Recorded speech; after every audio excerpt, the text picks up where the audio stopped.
तुमच्या सेमिनारचा जो टाइम आहे ना तो असं 5-1 वाजता जागा असेल. त्याच्यामुळे म्हटलं मग तुम्ही तिकडं बिझी असाल त्याच्यामुळे मी सोयीला फोन लावत नाही तर मिस करून घेणार होतं सगळं.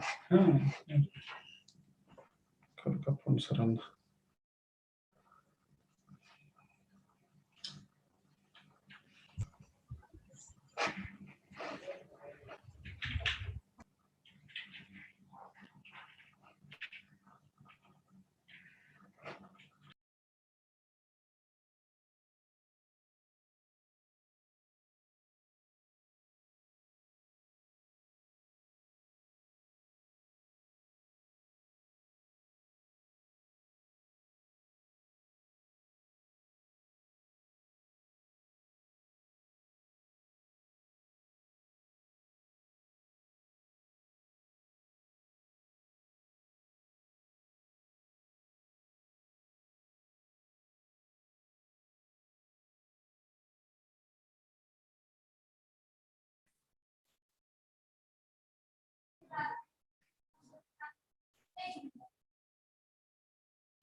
Good afternoon all.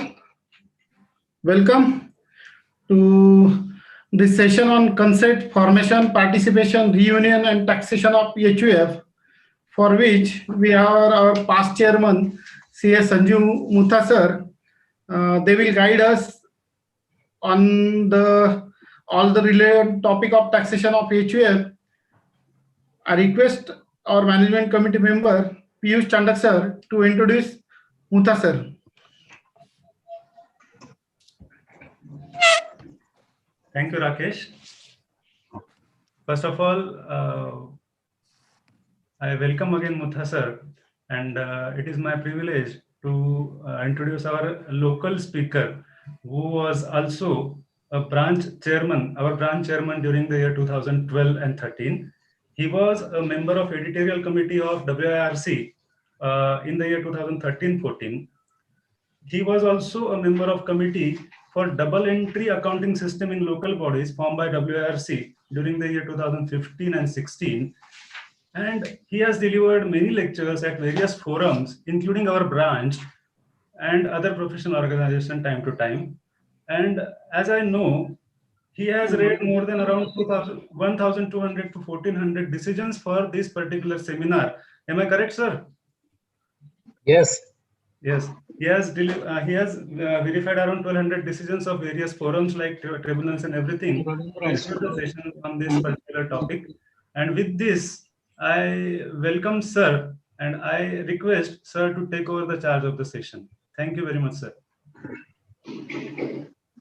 Thank you, POG, for a very kind introduction.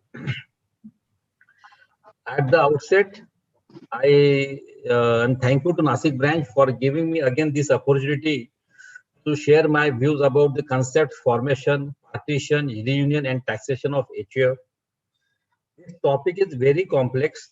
There are different judgments of different high courts. There are many judgments of even Supreme Court. And certain decisions are contrary to other decisions because proper judgment of higher authorities was not put up, it was not presented before any high court. Therefore, some high court have given different decision. Therefore, I have analyzed almost all decisions on the topic, and I have just, in my own view, concluded different aspects of this subject on different topics and different heads. Now, the concept of H.U.F, Hindu undivided family, is not defined under Income Tax Act.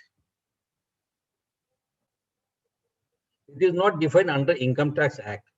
The concept has evolved from Manusmriti. Hinduism is coming from Manusmriti, and through the passage of time, through customs, it has evolved.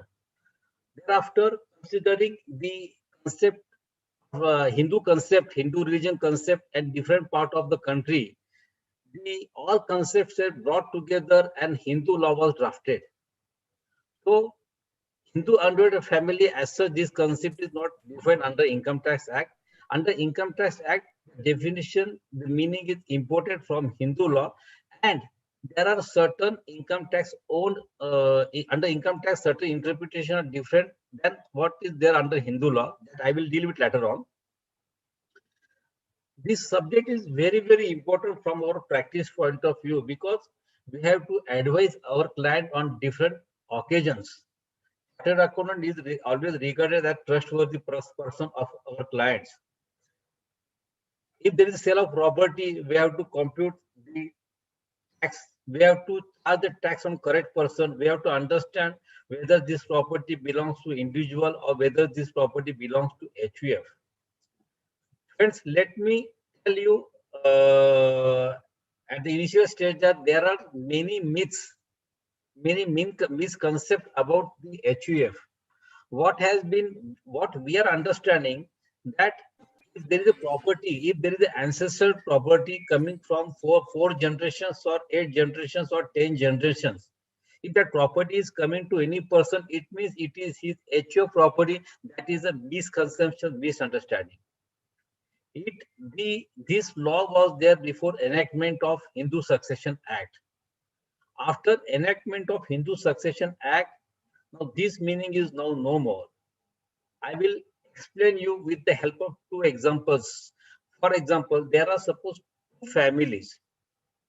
In one family, property was purchased by a father. That property has come to his son because of his death or because of some different aspect. Even though property was purchased by the father, that property can be H.U.F. property of the son. In one aspect, I will explain how later on. And in case of another family, there is a situation that one property is coming from 10 generations, but that is not H.U.F. property. We have to understand this concept, and we have to disregard the belief in our mind that if there is ancestral property coming from many generations, it means it is H.U.F. property. This understanding is no more now there. Because if the property devolved upon the person because of Hindu Succession Act, say because of death of any person, if his property is distributed amongst his legal heir because of Section 8 of Hindu Succession Act, so whatever may be the source of that property, the property may be coming through many generations. Once Hindu Succession Act is triggered, if it is distributed as per the provisions of Hindu Succession Act, that will become individual property of the person to whom the property is allotted, or the person who is recipient of the property. But in case of first example, suppose the property is purchased by one person and he has made a will that after my death, this property would go to H.U.F. of my son. After my death, property would go to my son, to H.U.F. of my son. So in case of this example, because of his will, the property would become H.U.F. property in the hands of son. But in case of the other example, what I have quoted, if the property is devolved because of Hindu Succession Act, even though the property is there in the family from 10 generations, that will have individual characteristic and not H.U.F. characteristic. So this view is affirmed by Supreme Court. Now there is no dispute as regards this view. Now the relation of H.U.F. does not arise from contract. There is no contract like Partnership Act. In case of partnership deed, there is a contract between or among the partners. How to conduct the business, what are the rights and duties of other partners, what not, and so on and so forth. But in case of H.U.F, relation arises because of their status. If the person got married, he's getting wife, so there is a status husband or wife. If they got son or daughter, so there is a status that is father, son, daughter, like that. So there is no any contract. Relationship is arising out of their status in the family, and rights, duties, obligations, etc. are already fixed as per Hindu law. So there need not be any contract. There would not be any contract between or amongst the members of the H.U.F. Now, H.U.F consists of members. What is H.U.F? H.U.F, it means certain persons who are members of that H.U.F. There cannot be H.U.F of single person. There need to have more than one person. So all persons are necessarily member of that H.U.F. Out of the members, some persons are co-partners and one person is karta. Out of the members of that H.U.F, some persons are co-partners and one person is karta. Let us understand the concept and difference between co-partners and members.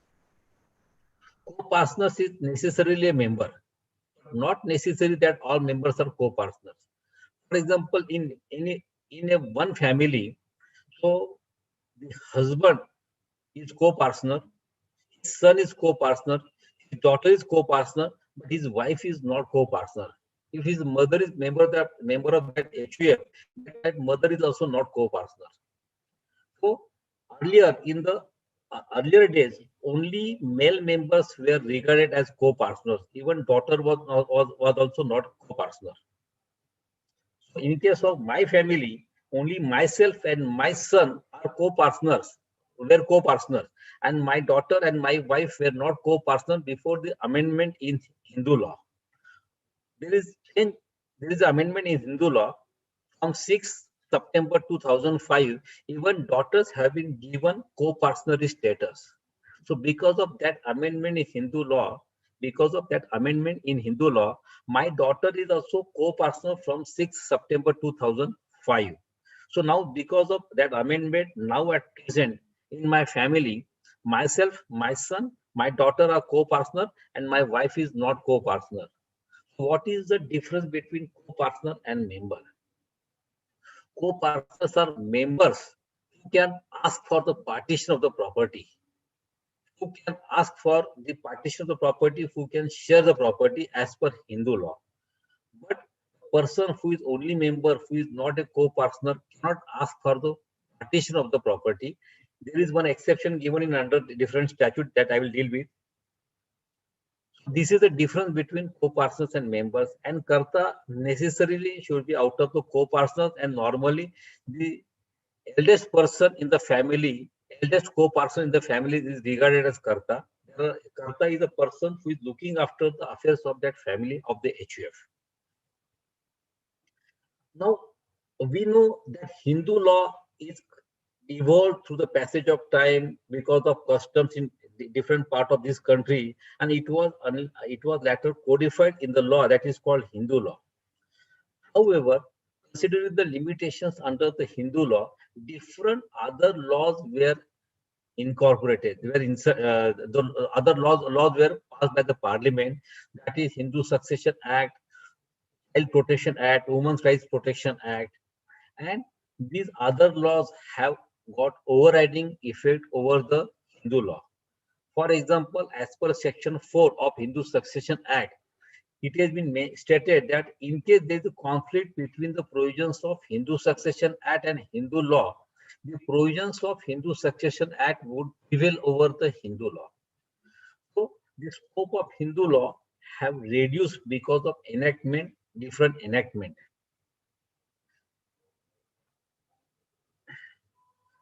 Now, to form a H.U.F, how many co-partners are required? Instead of discussing the topic theoretically, so I have given each and every aspect have been supported by case law, so that we can understand the topic in practical way. How many co-partners are required to form an H.U.F? Already I stated, as per Hindu law, one co-partner is sufficient. But however, under Income Tax Act, if the property is received by surviving members, one co-partner is H.U.F, and if the property is received by way of gift or on partition, then there has to have two co-partners. I'll give an example. Partition should be, even there is a partition, one member is sufficient. In case there is a partition of one H.U.F and certain properties are given to some members, son of that person. Son will receive that property in the capacity of that H.U.F. And even though he's alone co-person in his family, he can form his H.U.F. with the help of his wife. But if the H.U.F. is created by way of gift, for example, suppose one person has gifted certain property to Mr. X family, then in that case, that person need to have two co-partners. So this is the difference between the concept of H.U.F. under Hindu law and the Income Tax Act, and it has been evolved through the court decisions. I have already stated that. Sir, could you repeat this? Regarding how many co-partners? Yes, sir. The two different points. Okay. See, there are two types of H.U.F. One H.U.F. is created by operation of law. It means suppose there is a partition of bigger family. For example, there is a partition of my father's family. Because of my partition of my father's family, I got certain properties because of my surviving, because I am surviving. I am there. So I got certain properties. So I would receive the property in the capacity of H.U.F. And in that case, to form an H.U.F., only one co-partner is sufficient in my family. I myself is co-partner. So I can form my H.U.F. with the help of that property. There is no need of having more than one co-partner. It means two co-partners. But in case I got gift from my father-in-law, that he is gifting ₹1 lakh to H.U.F. of Sanjeev Mutha. In that case, I need to have at least two co-partners in my family. So I need to have one son or daughter. If there are two co-partners, then I can form my H.U.F. with the help of that gift. But if I'm getting any property because of my surviving, as I'm surviving, then in that case, one person is sufficient. Is it okay?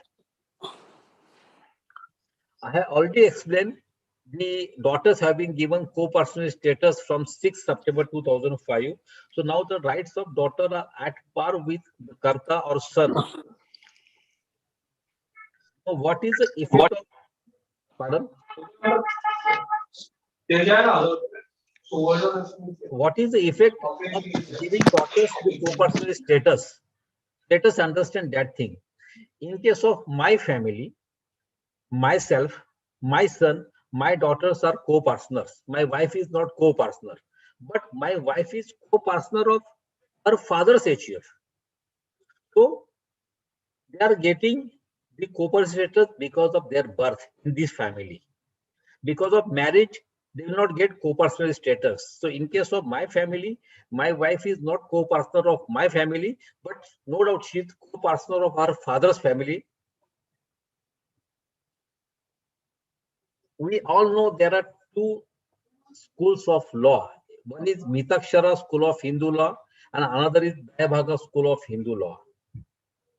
Mitakshara School of Hindu Law is it is there almost throughout the country except certain part of Kerala and Tamil Nadu where Dayabhaga School of Hindu Law is implemented. It is observed. But however, because of amendment in Hindu law as well as because of amendment or enactment of different laws, that is Child Protection Act, Women Protection Act, Hindu Succession Act, the difference in these two laws has been narrowed down. The difference was mainly with reference to the distribution of property.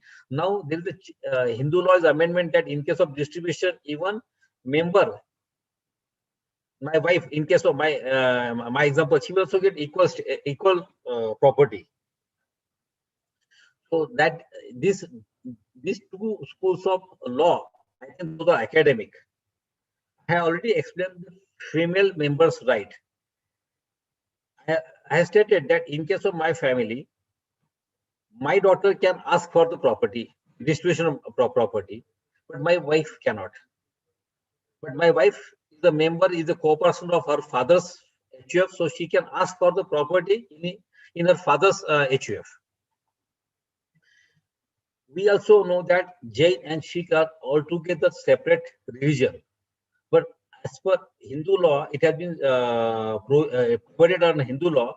For the purpose of Hindu law, Jain and Sikh shall be treated as Hindus, the purpose of applicability of Hindu law. Therefore, Jain and Sikh can form H.U.F.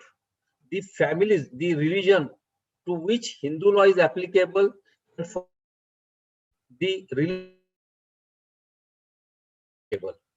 then those form H.U.F. In case of Hindu, there is applicable Hindu Succession Act is applicable.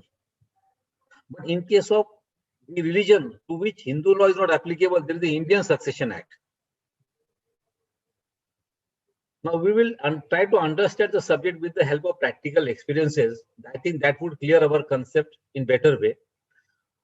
Whether a junior member of H.U.F can act as a karta. Already I have stated that normally the senior most partner would act as a karta, but in exceptional circumstances with the consent of other members, the circumstances required, then junior member of that of H.U.F can also act as karta of that H.U.F. Now we'll try to understand some of the sections of Income Tax Act as applicable to H.U.F. Now, first of all, section 6 subsection 2, that is residential status. This is also important aspect because there can be a situation that the karta of that H.U.F is non-resident, but H.U.F is resident.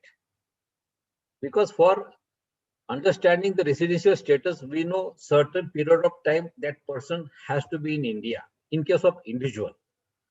But the case is, as far as H.U.F is concerned, the requirement is something different. It has been mentioned that the control of H.U.F, if it is fully situated outside the country, then that is non-resident. Fully. Even if for certain minutes that karta came to India and he just supervised, just control the H.U.F in India for certain minutes, H.U.F would have residential status, resident of India. So in that case, there can be situation that karta is non-resident but H.U.F is resident. Section subsection 2. Any sum out of income of H.U.F received as a member of H.U.F. We have to understand minor differences in the wording of Act. Section 10 subsection 2 refer to the income of H.U.F. It does not refer to the property of H.U.F. If any member received any part of income earned by H.U.F because he is member of that H.U.F, then that would not be taxable in his hand. So situation because of that, earlier there was H.U.F concept in India. Almost all business, all properties were held under the status of H.U.F. So income was earned by H.U.F and it was distributed amongst the members for their livelihood. There can be, for example, one family consisting of father and 3 brothers. Income which was earned by H.U.F was distributed amongst the brothers. Again, it was also given to that father. Then there is this type of distribution of income for livelihood. It is exempt in the hands of that particular member. What is condition? Any sum out of income of H.U.F, not property of H.U.F, and it should be received as a member of that H.U.F. Then coming to section 47 subsection 1 and proviso 92 subsection 56 to 10, distribution of capital asset on total or partial partition of H.U.F. Now here coming that any property which is distributed amongst the members because of maybe partial partition or total partition, it is not transferred under section 47(1), and it is also not taxable under section 56 to 10 in the hands of recipient. So H.U.F there is a partition of property of H.U.F. The property is distributed among the members. So there is no sale instance in the hands of H.U.F. There is no sale because of provisions of section 47 subsection 1. At the same time, the members are getting property without paying any consideration. So in that case also, it is not liable to tax because there is a specific proviso 9 given in section 56 to 10 that in case of distribution of capital asset on total or partial partition of H.U.F, it will not be taxable under section 56. There is no capital gain, and there is also no section 56 also not applicable in case of when property is distributed at the time of partial or complete partition. Now, what is partial partition, what is complete partition, we'll consider it at later stage.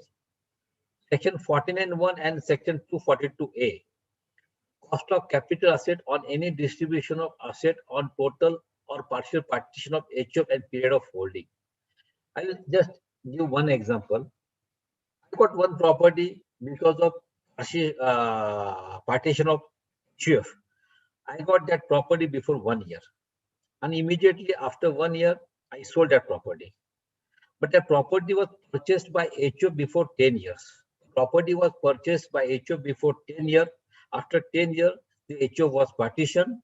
I got that property before 1 year, before 1 year, and I sold property after 1 year. It means today I sold that property.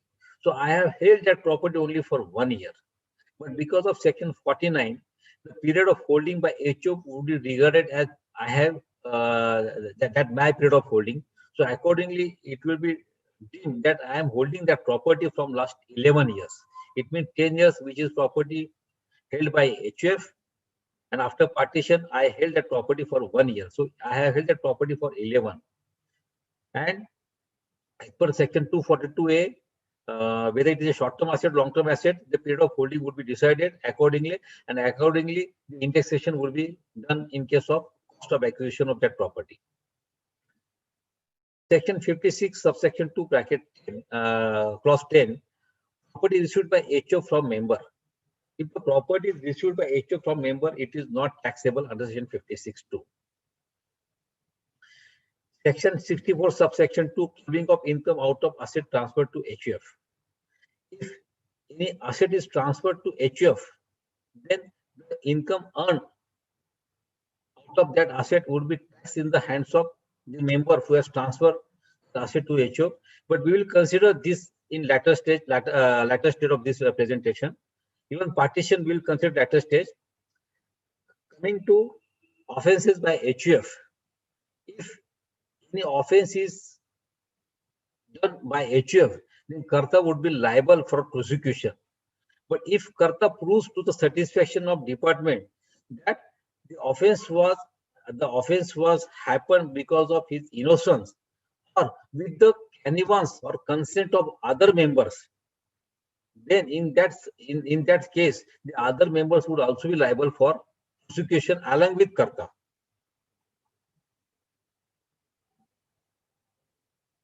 Now, after understanding the concept of H.U.F, let us understand the constitution of H.U.F. How the H.U.F is formed.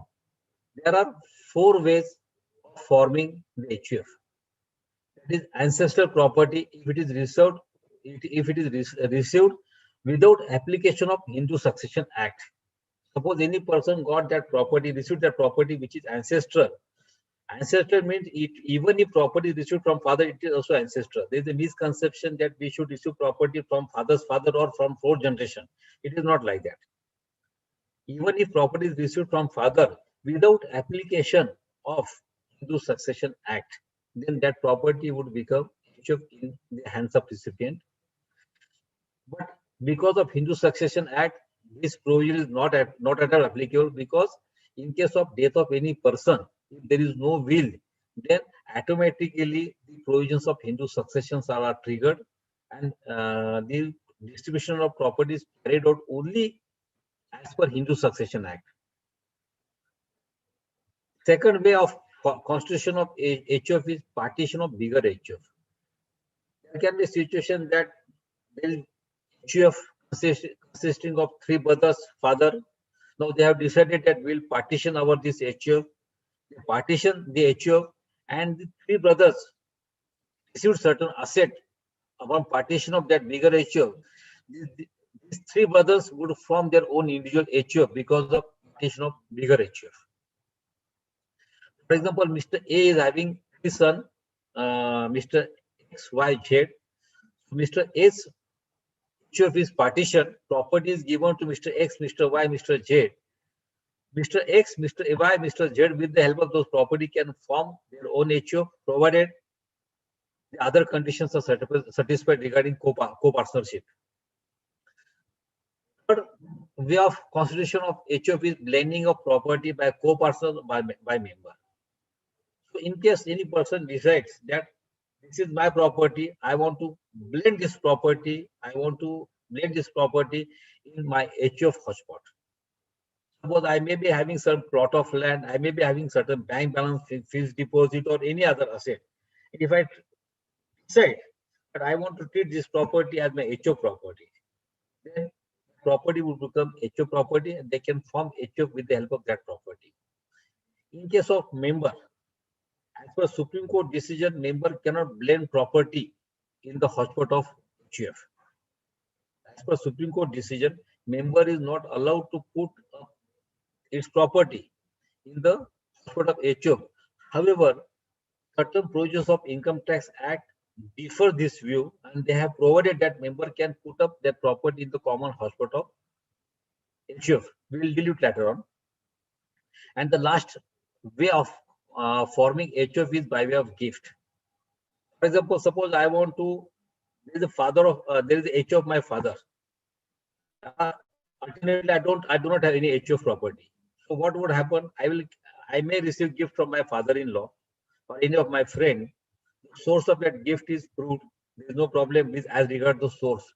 And the gift, I have received gift with a clear-cut direction that this gift is being made to Sanjeev S. Mutha from Sanjeev S. Mutha's family. Then I can form my H.U.F with the help of that gift. But the condition is that there should be a clear-cut direction in that gift. The property or the gift is given for the H.U.F of the recipient, not for individual purpose. These are the ways of constitution of H.U.F. Now, what is an ancestral property to form an H.U.F? Let us have a look of Section 8 of Hindu Succession Act. We know there are class 1 heirs, class 2 heirs, class 3 heirs, and class 4 heirs. And because of these class 4 heirs, there is a misunderstanding somewhere that if the property is received from 4 generations, it will be H.U.F property. It is not like that.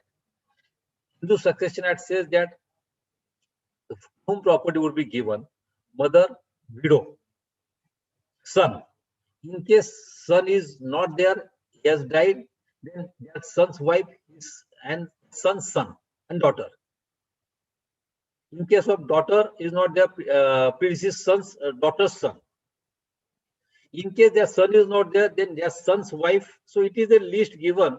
If the property is distributed as per Hindu Succession Act, and if the property is distributed as per Section 8 of Hindu Succession Act, that will become individual property of the recipient.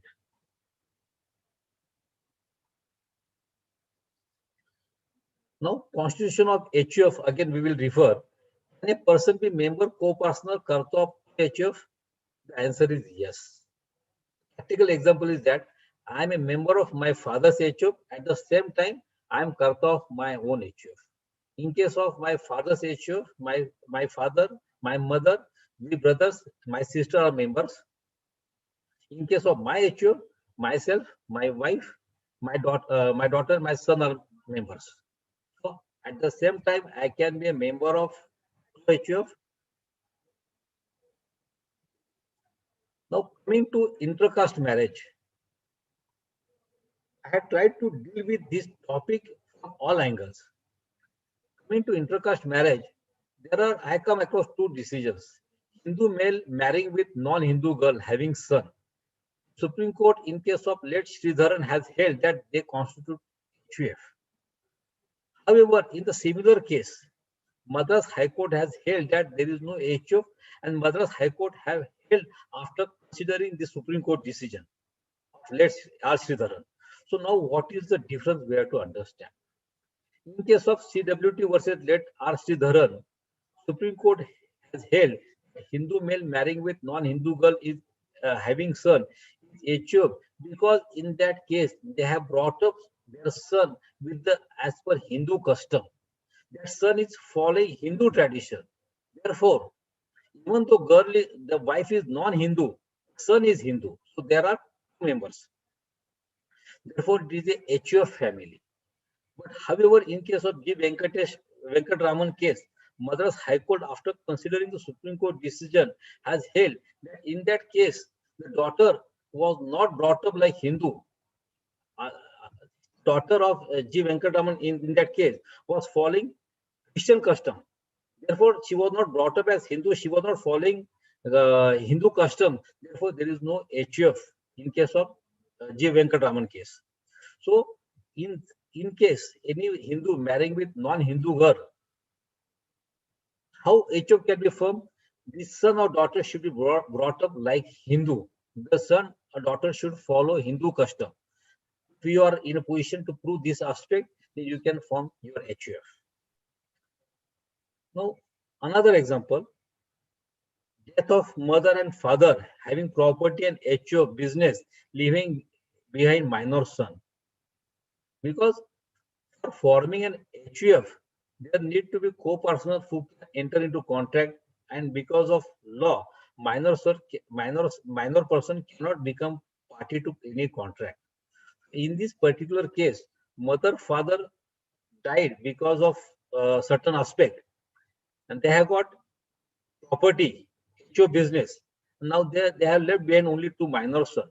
In that case, this minor son, with the help of guardian, can continue the H.U.F. There is no partition. There is no partition.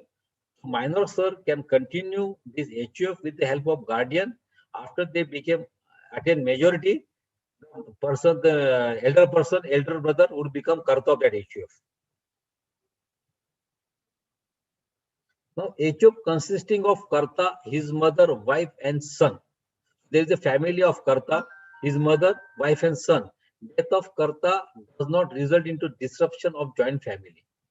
Mother and wife can continue as members despite share inherited by them remain fixed under 6 of the Hindu Succession Act. Let us understand this concept. So here, there is a family of Karta, mother, wife, and son. Karta expired. Karta expired, we know mother and wife cannot become co-partner. Son can become co-partner. But property is devolved as per Hindu Succession Act. Even though property is devolved Hindu Succession Act, they have not divided the property. They have continued the property in joint format. They were in a position to prove that only for the purpose, technical purpose, in the property register, different names are registered under Hindu Succession Act. But there is no division of the property. Property which is of Karta, late Karta, is continued in joint format. Therefore, there is a H.U.F. continuation of H.U.F. Excuse me, sir. Yes. Sir, the wife cannot become the co-partner of a H.U.F. No, or wife cannot become co-partner of H.U.F. I have explained this again. I'll give one example. In case of my H.U.F., I can become co-partner. My son can become co-partner. After 6 September 2005, my daughter can become co-partner, but my wife cannot become co-partner. She is only member, but she can become co-partner in H.U.F. of her father. So I mean in the in-laws side. In the in-laws side, yes, because she is member. The right of co-partnership is given to daughters, only daughters, not wife. And sir, I mean on the partition of father's H.U.F. and if the daughter is out of that H.U.F., still she cannot be a co-partner here. She cannot be co-partner. But what? And under any circumstances, she cannot be. Only she is a co-partner only in case of her father's H.U.F. Okay. But because of Women's Rights Protection Act, she has been given adequate protection. I will deal it like latter part of this PPT presentation. Okay, sir. See, as per Hindu custom, the female were not given those rights in earlier days. Okay. So now, because of amendment in Hindu law, Child Protection Act, Women Protection Act, now enough rights are given to the female members. On the contrary, I will say that because of Women's Rights Protection Act, my wife would be sharing property of my family, and also because of Hindu law amendment, she will be sharing property of her father. So more property, she can enjoy more property.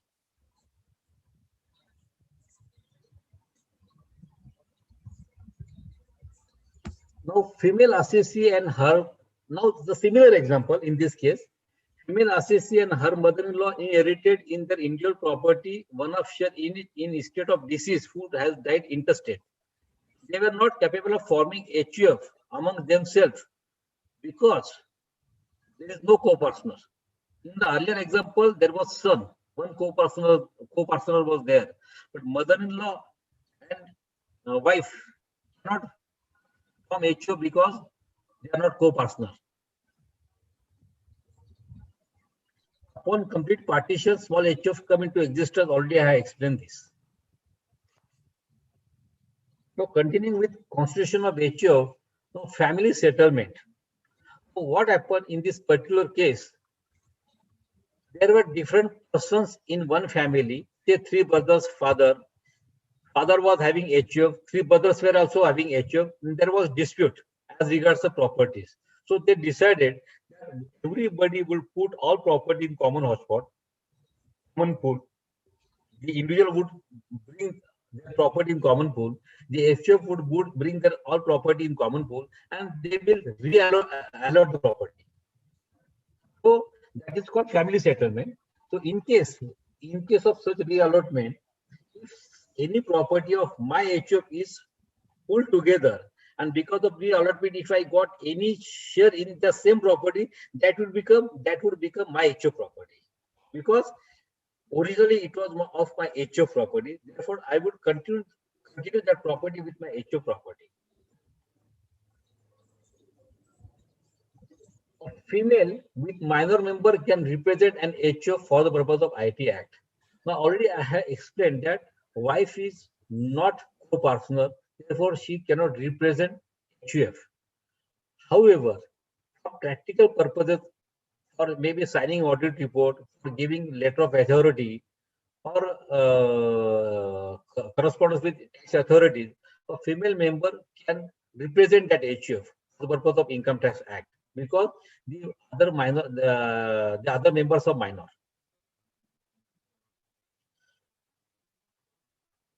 In another case, only husband or wife of old age cannot blend property into H.U.F. Already I have stated that if a person puts his property in the common hotspot of H.U.F, he can form H.U.F. There can be, he is a co-partner, his wife is member. They can form their H.U.F. But there is an exception to that rule. Husband and wife of very old age cannot blend property into H.U.F because they are not capable of having son because of their old age. What is the concept of H.U.F? The concept of H.U.F is a continuation of family. It is for the benefit of family. If in this particular case, husband and wife are so old that they are not capable of having their own son or daughter by nature, and because of operation of law, they cannot adopt any child. There is a rule that I think some age limit is there. If you are age of the 50 or 46 something, only then you can adopt son, or you can adopt any girl or boy. Otherwise, you are not in. You cannot adopt. So in this particular case, because of this, the person cannot capable of having son or daughter, and neither nor they can adopt any child. Therefore, in this case, they cannot form H.U.F by blending the property into common hotspot.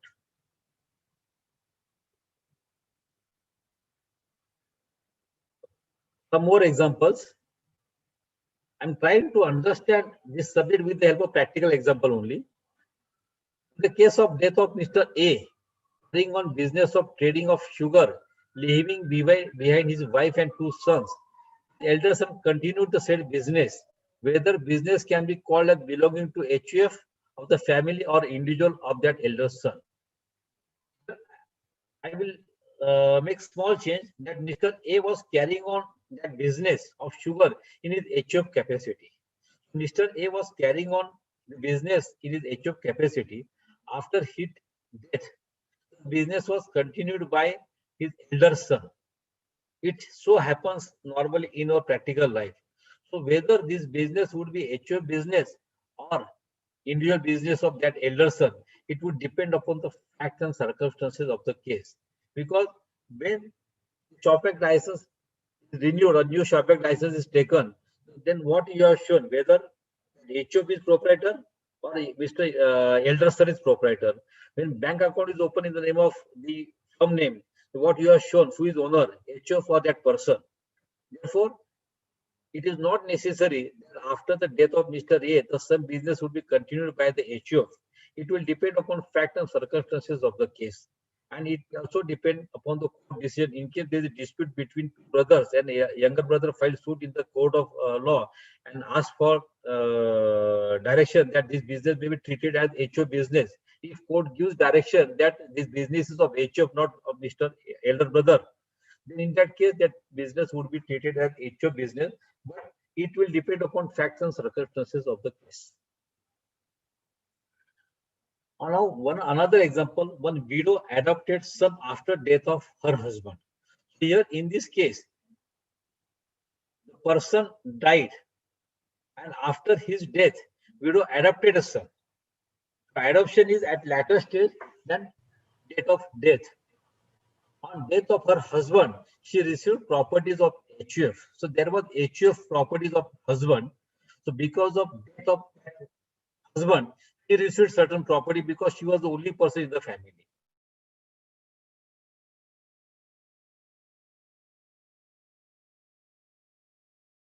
The answer is no.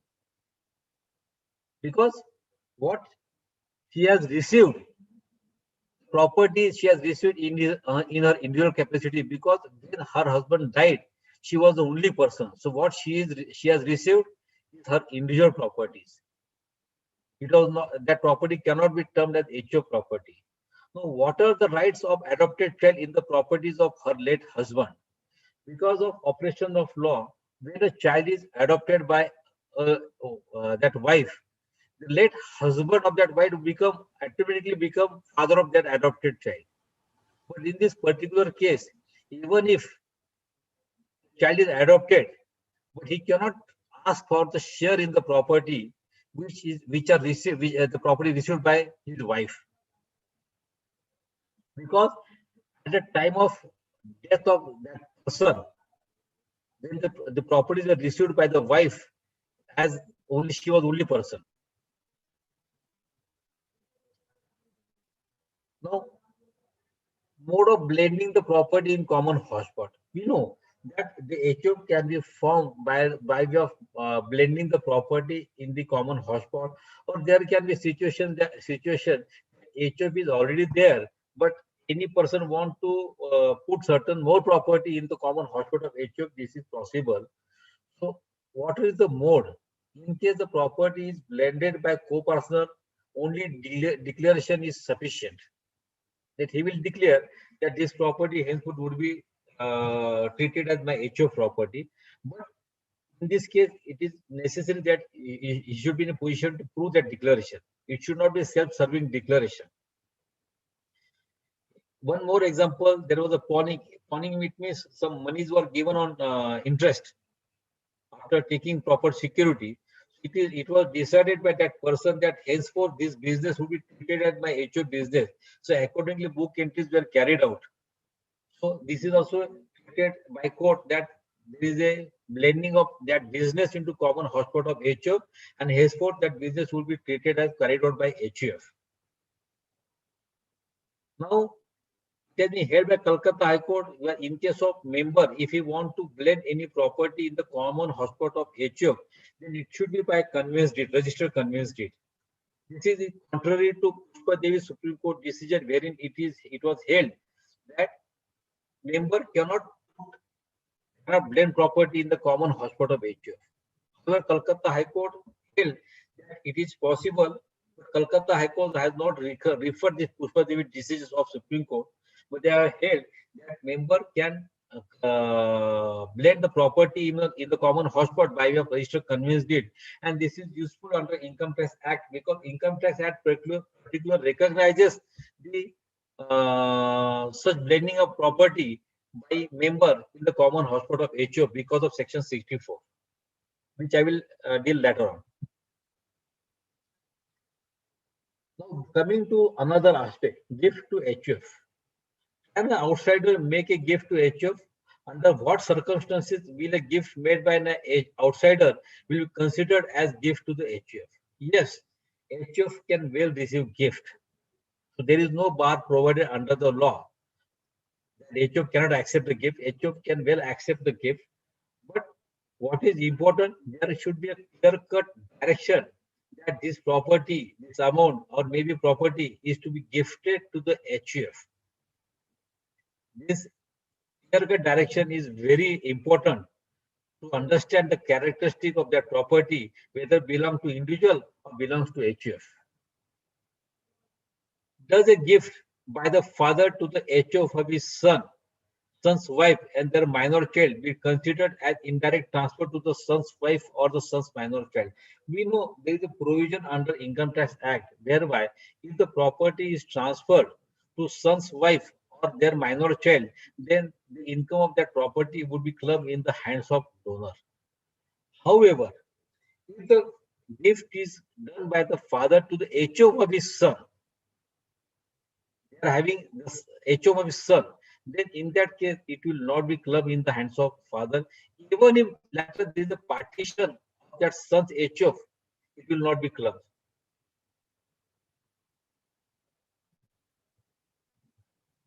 Now we understood the concept of H.U.F, the formation of H.U.F. Let us go through the partition of H.U.F. What is the procedure and what is law? We know there are two types of partition. One is partial partition, another is complete partition. Now, what is partial partition? Again, in case of partial partition, there are again two types. One is partial partition as regards the properties of H.U.F. So, in one case, it is decided that out of the set 10 properties, we will distribute 5 properties and we will continue with remaining 5 property in H.U.F. So, it is partial partition with reference to the properties. There can be a situation that partition is with reference to certain persons. It is in another case, it is decided that out of the 6 members in the particular H.U.F, we will give some property to 2 persons in full claim of their right in the H.U.F. So there is a partial partition in another example with reference to the members. In another example, the second example, the properties are given to some of the members, not to all members. And in first example, some of the properties are distributed and not all the properties. In both the situation, it will be called partial partition. Now, what is complete partition? Complete partition, it means partition by metes and bound. What is by metes and bound? That while partitioning the properties of H.U.F,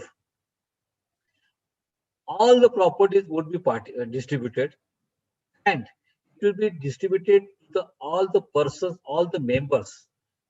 At least all the members would be considered for the purpose of distribution. So what is met and bounds? That all properties are partitioned and all the properties are, while partitioning, while transferring the properties, all the members of that H.U.F are considered. There can be a situation that Mr. A, member of that H.U.F, is considered, but while effecting complete partition, no property is given to him. I am repeating that in case of complete partition, there can be a situation that the property is not given to one particular person, but he is considered.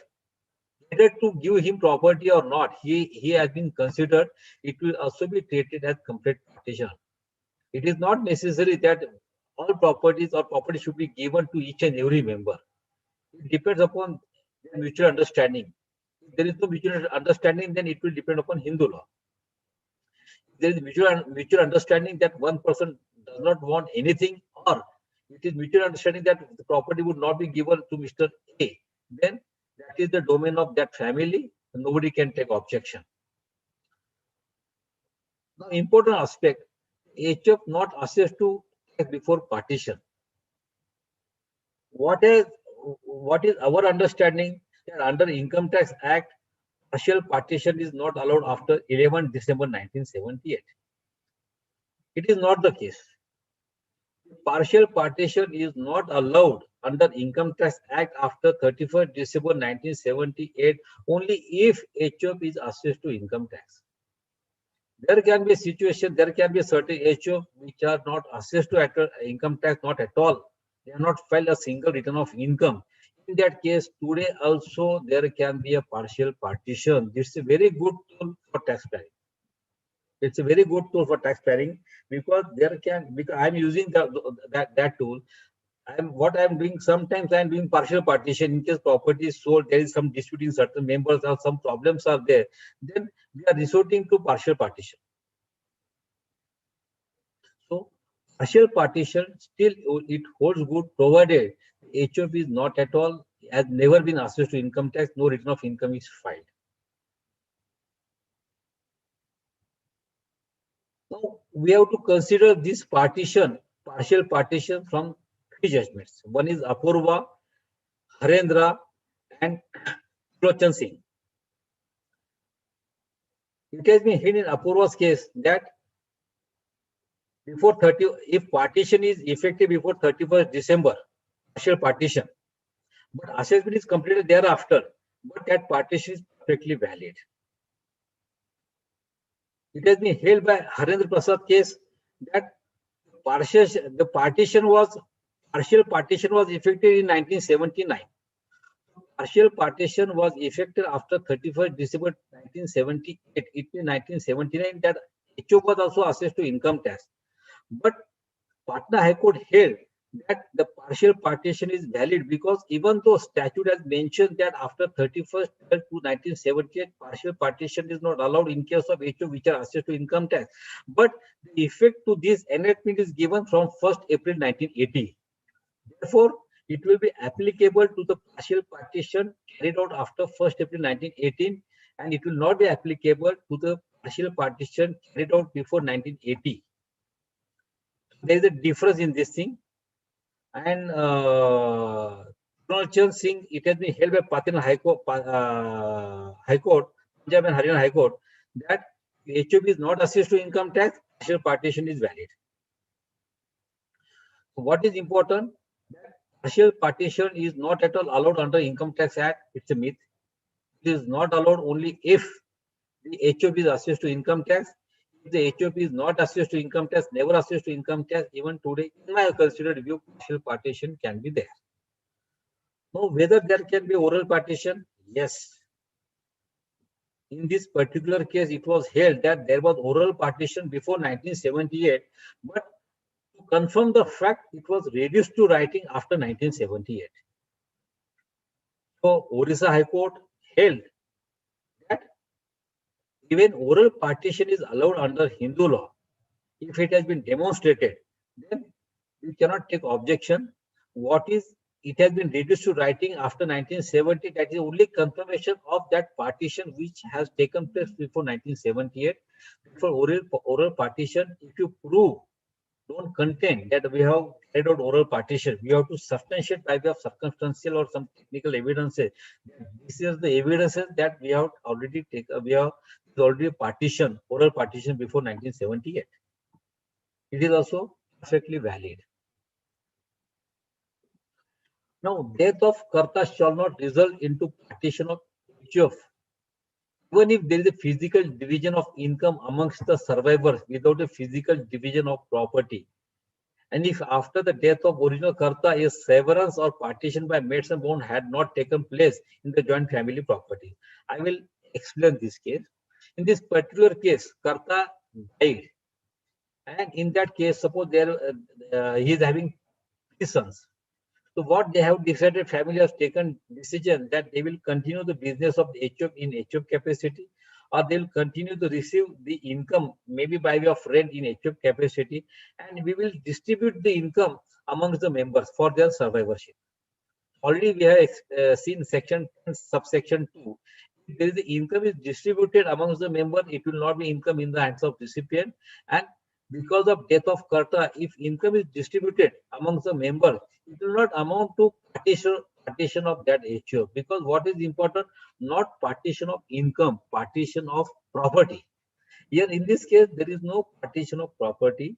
Therefore, there is no partition of H.U.F. H.U.F still continues. Now, partition with motive to reduce the tax held as allowable.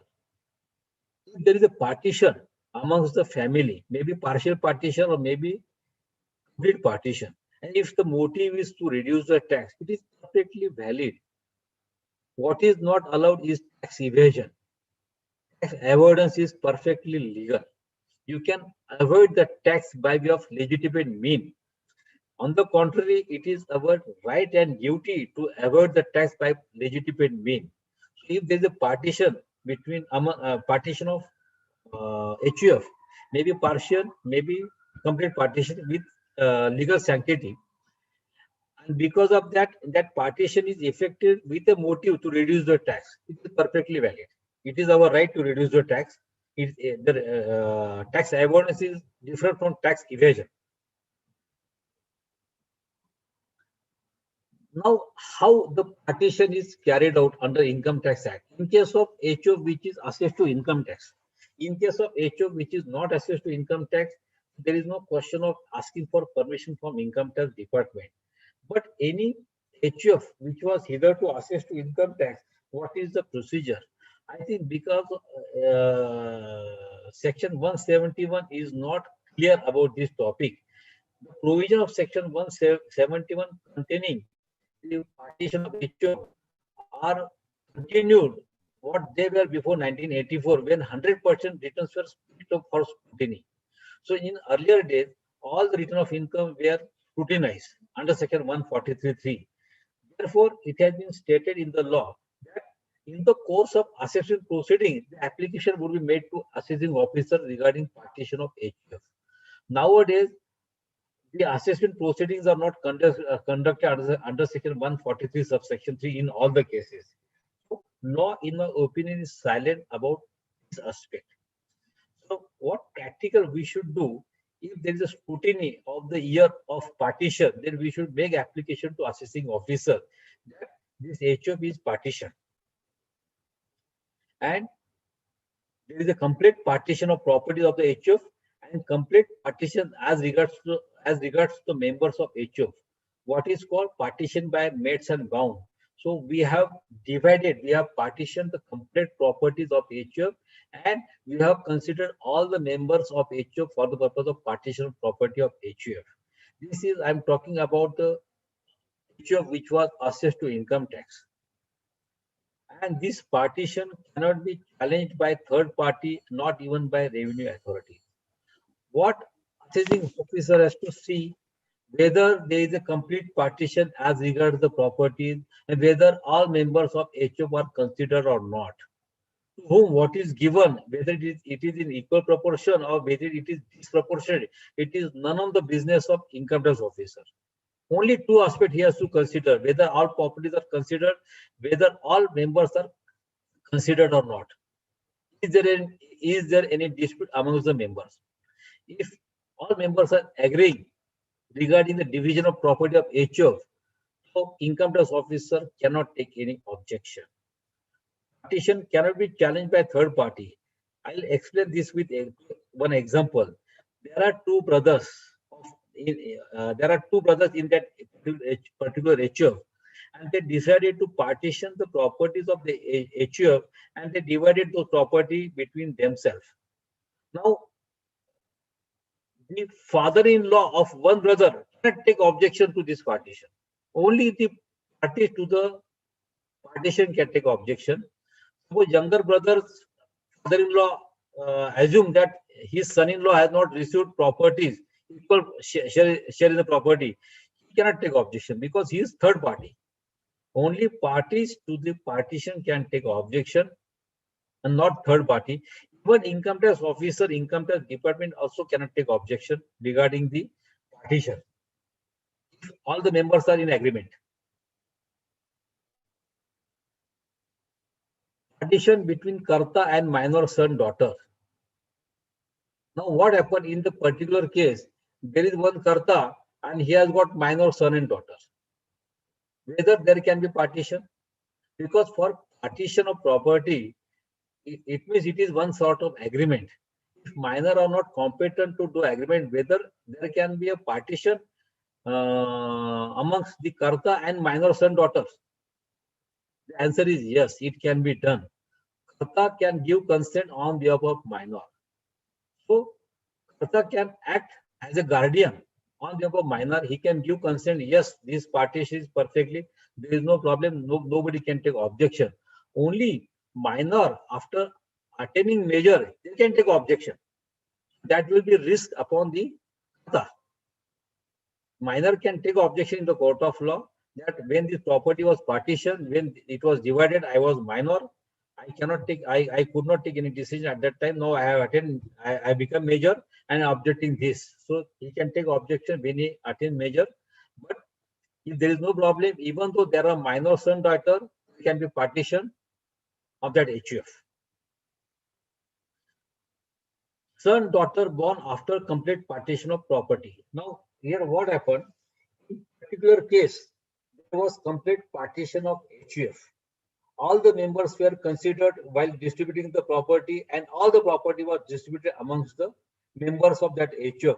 And after partition of that property, one son or daughter is born. Now, what would be her or his rights and privilege? Only one answer, bad luck. Because partition was valid, son and daughter has born after the complete partition. Therefore, son and daughter cannot claim any share in that H.U.F. because those son and daughter were not in existence at that time. Only that son and daughter who that born after the complete partition can share their respective share in the property of their parents, along with other members. Now, this is one more interesting and important example. His minor son is adopted by B. So A's minor son is adopted by B. Both rich. So Mr. A and Mr. B are very good friends. They both are very rich, having very good amount of properties. Because of their friendship, B was not having any son or daughter. So he adopted one son, minor son of Mr. A. Mr. A was having two sons. We will call it younger son and elder son and younger son. Both sons were minor. The younger son was adopted by B. Both are rich, but later on B lost all wealth. B to kangal ho gaya. Now what happened? B has adopted younger son of A. Now B has got no property. Whether minor son of A who is adopted by B can claim D adoption. वो कह सकता है कि जब मेरा adoption हुआ मैं तो माइनर था, मैं तो ए का बेटा हूं, so I don't want to go to B and I want to be remain with Mr. A. It is not possible. There is no provision of D adoption. So, वो तो younger son का नसीब रहेगा कि he was adopted by Mr. B and Mr. B has lost his wealth. Therefore, younger son who is adopted by Mr. B, he also he'll be losing side, and he cannot claim that when I was adopted by Mr. B, I was minor, and I am real son of Mr. A. I may be given some property of Mr. A. It is not possible. The adoption is not possible. वो उसका नसीब है. Already I have explained that partition with unequal share is valid. It is not necessary when there is a consent of the members that uneven equal share distribution is valid, provided there is no dispute amongst the members. Can married daughter become karta of H.U.F. in the event of death of her father having no son? Answer is yes. I have already explained that my wife can become karta of family of her father. Under section 3, subsection 2, subsection 3 of Hindu Women's Right to Property Act, already I explained that there are some different enactment. Because of that, Hindu law, the scope of Hindu law has been reduced. So here is one that law, Hindu Women's Right to Property Act 1937. Her right to demand a partition in the joint family of the Mithakshar joint family accrues on the death of her husband. So long as husband is alive, the wife cannot claim the partition in the joint family property. But in case father dies, then that wife can claim partition of that property. She can claim not partition, but at least she can claim her share in that property, equal share in that property.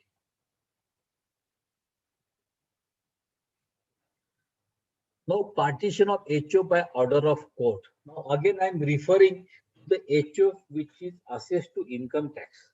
So, section 171 says that in case the H.U.F is assessed to income tax, then in that case, the order of partition would be it should be accepted by assessing officer, and unless until he accept that partition, the partition would be deemed to be not taken place.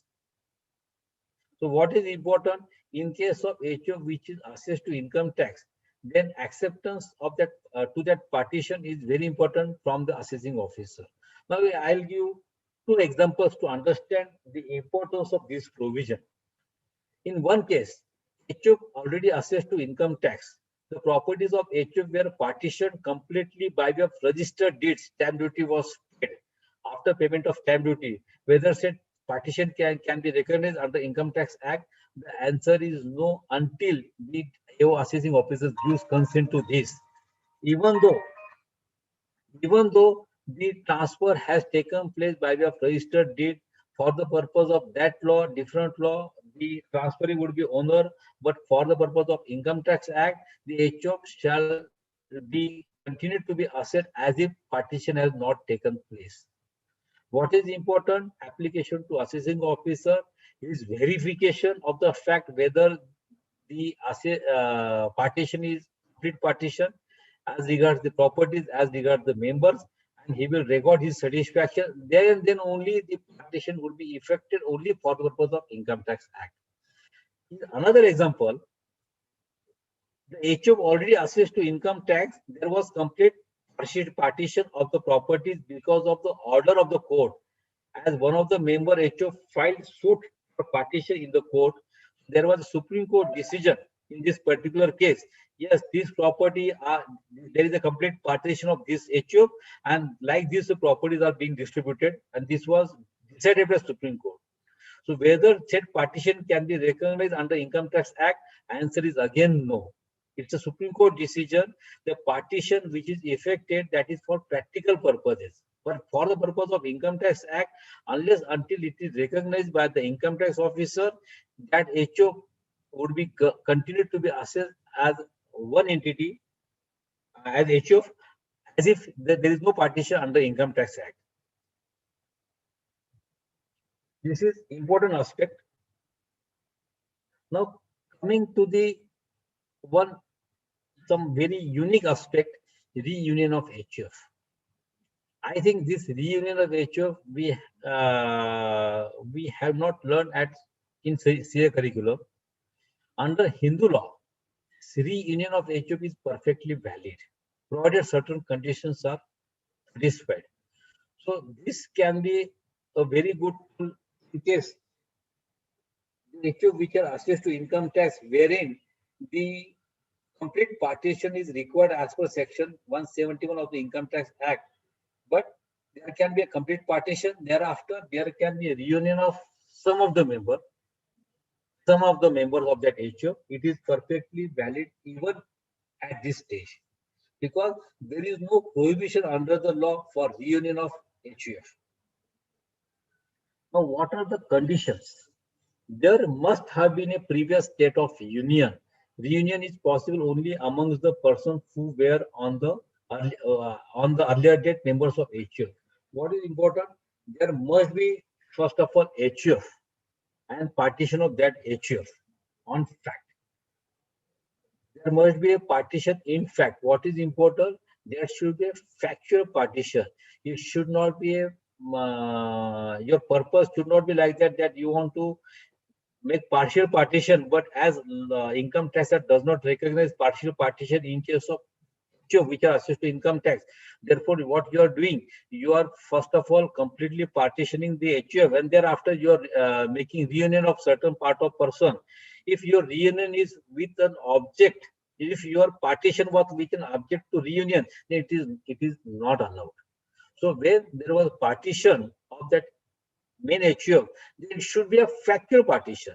Later on, because of circumstances, party thought that हमने जो किया वो गलत किया and only we should have reunion, we should be reunited. Some of them came together because of certain problem faced by them because of complete partition. So one must prove that reunion was a genuine reunion, then it is allowed. Only condition is that what property has taken by a particular person, if out of 7 person, 4 person want to reunite, then 4 persons should bring back all the property what they have taken from the main H.U.F. That is very important. The entire property of the S12 H.U.F should be brought into the reunited property family. Now, what are the documents required for reunion? The documents required for reunion are the documents which are required under the provisions of different law. In case of Transfer Property Act, you should have registered a deed. So it depends upon the fact and circumstances of the case and different law prevailing that time, that what documents are required. In some cases simple declaration is sufficient. So it depends upon the other laws. Now this is a very important aspect from taxation point of view, whether any property is H.U.F property or individual property. The property received when unmarried, there can be a situation that there is a partition of one family, and in that partition there are 2 brothers, out of which one brother is married and the younger one is not married. The younger one, the properties which are received by the younger brother will hold that property until his marriage in individual capacity. After his marriage, he will be farming his H.U.F, and he will thereafter he will hold that property in H.U.F capacity. Now, son, daughter in the womb of mother. What happened in this particular case? There is a partition of property of H.U.F. What would be the rights of son or daughter in the womb of mother? As per Hindu law, son or daughter in the womb of mother has got equal rights in the property of H.U.F. But this concept is not recognized under Income Tax Act. Under Income Tax Act, this concept is not recognized. Income Tax Act does not recognize a son or daughter in the womb of mother. But as per Hindu law, it is obligatory on the part of H.U.F members to consider the son or daughter in the womb of mother while effecting the partition of H.U.F. Now, third example, property purchased with the part of H.U.F funds. Now, what happened? There is one H.U.F having, say, agricultural income or rent income. Some property is purchased in individual capacity by one of the member out of the funds of H.U.F. Whether that property would be individual property or H.U.F property. The answer in this case is that what is the intention at a time of purchase of property? If the intention was to purchase the property in individual capacity, even if the funds utilized are of H.U.F, that will be shown as loan given to that person. That property would be treated as individual property of the purchaser, provided other members have got no objection. If the other members, if they are having objection, if they file suit in the court of law, then the decision of court would prevail. In another case, the government servant purchased house with salary, provident fund loan, and treated that said property as H.U.F property. In this particular case, the person is government servant. With the help of salary and provident fund loan, he purchased that property and treated that property as H.U.F property, because that property might have been let out and he would be getting rent, and he don't want to pay taxes on that rent, because the tax plus salary that will go in higher bracket of tax. So what he has taken decision that I will treat this property as my H.U.F property. Answer is yes. What is the intention at the time of purchase is very important, and there can be a contravention of law. He may be government servant, so government rules he has not followed. For that purpose, government would take different action. For practical purpose, the purpose of under Income Tax Act or under Hindu law, property would be treated as H.U.F property, because his intention at the time of purchase of that property was that property as H.U.F property, even though the property was purchased with the help of salary and provident fund loan. H.U.F business partition and new firm created with the same H.U.F fund being capital with erstwhile firm. Now, in this case, what happened? There was H.U.F and there were 3 members in that H.U.F. What they have decided, whatever income is earned by that H.U.F, say 20 lakh rupees, H.U.F has to pay income tax on 20 lakh rupees. Instead of that, what they have done, they form a partnership firm of those members only, having equal shares, and now they started sharing profit of that firm so that the tax was divided. So the court has held that it is not allowed. The H.U.F business cannot be, you cannot form new firm and continue the same business with same rights and privileges. So court has taken decision that H.U.F is, that a business would be taxed in the hands of H.U.F. Income of that firm would be taxed in the hands of H.U.F because it was a colorable device to evade the tax. It cannot be said as tax avoidance. Property received from father out of H.U.F property and also from uncle. In this particular case, what happened? There were 2 brothers, Mr. A and Mr. B. Mr. A has got 1 son, so he made will and his share in that property. So these both brothers were having 1 property. So Mr. A gave his 1/2 share in the property to his son by son's H.U.F by way of will. However, Mr. B was not having any son or daughter. So after death of Mr. B, because of Hindu Succession Act, half portion of that property was devolved upon the son of Mr. A. I repeat again, there were 2 brothers, Mr. A and Mr. B. Mr. A was having 1 son and he made, these brothers were having 1 property, having 1/2 share in that property. Mr. A made his will, and because after his death, because of his will, and there was a clear-cut direction in the will, my 1/2 share in this property to be given to H.U.F of my son. So his son received 1/2 portion of Mr. A in that property as part of his H.U.F.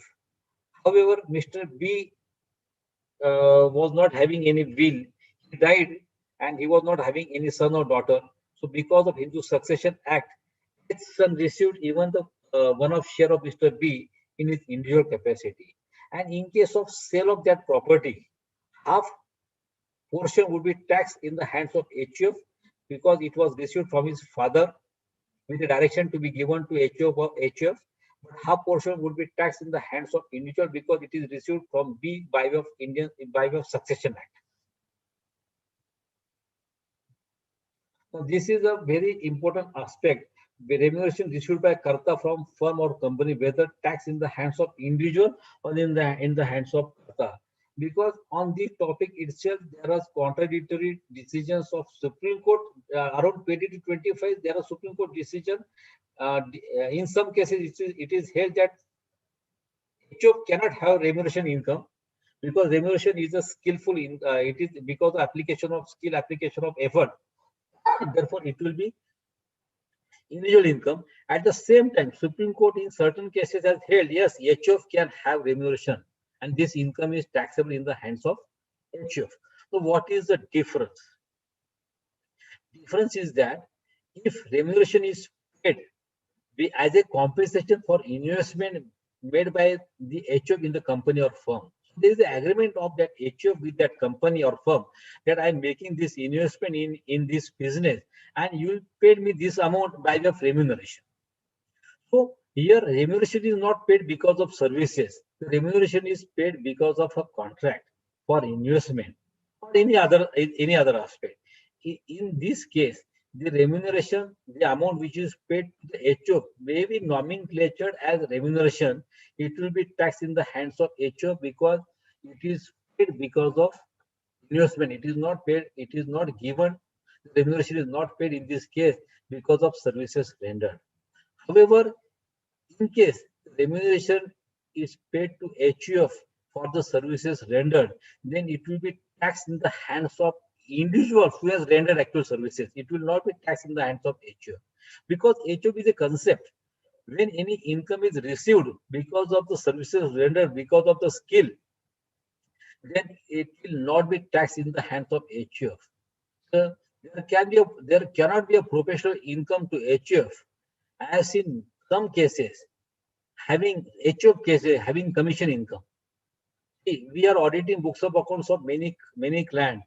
If commission is paid, then we should verify whether commission is paid to H.U.F or individual. If commission is paid to H.U.F, in my considered view, we should verify the report, because commission is a individual income. There are certain exceptions.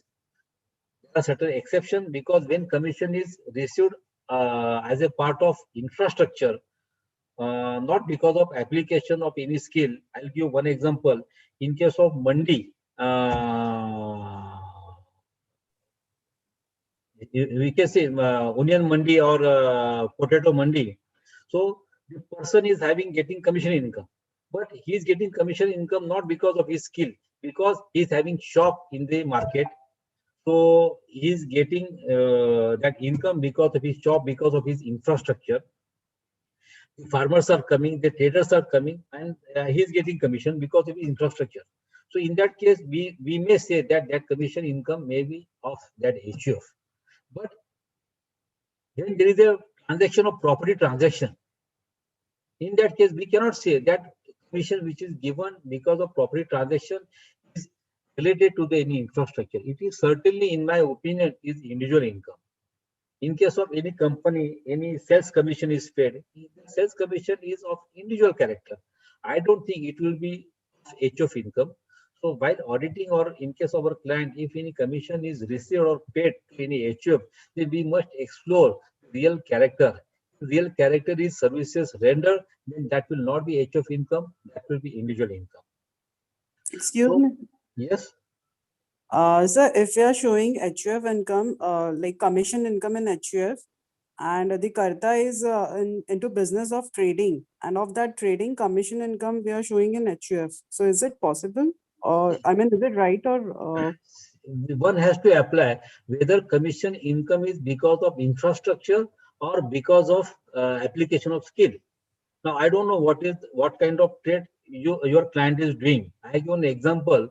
for example, trading in yarn, See, and if you are trading in yarn, and if there is no infrastructure involved, I think it cannot be a H.U.F income, because trading in yarn, it means you can see it is a purchase commission or sales commission.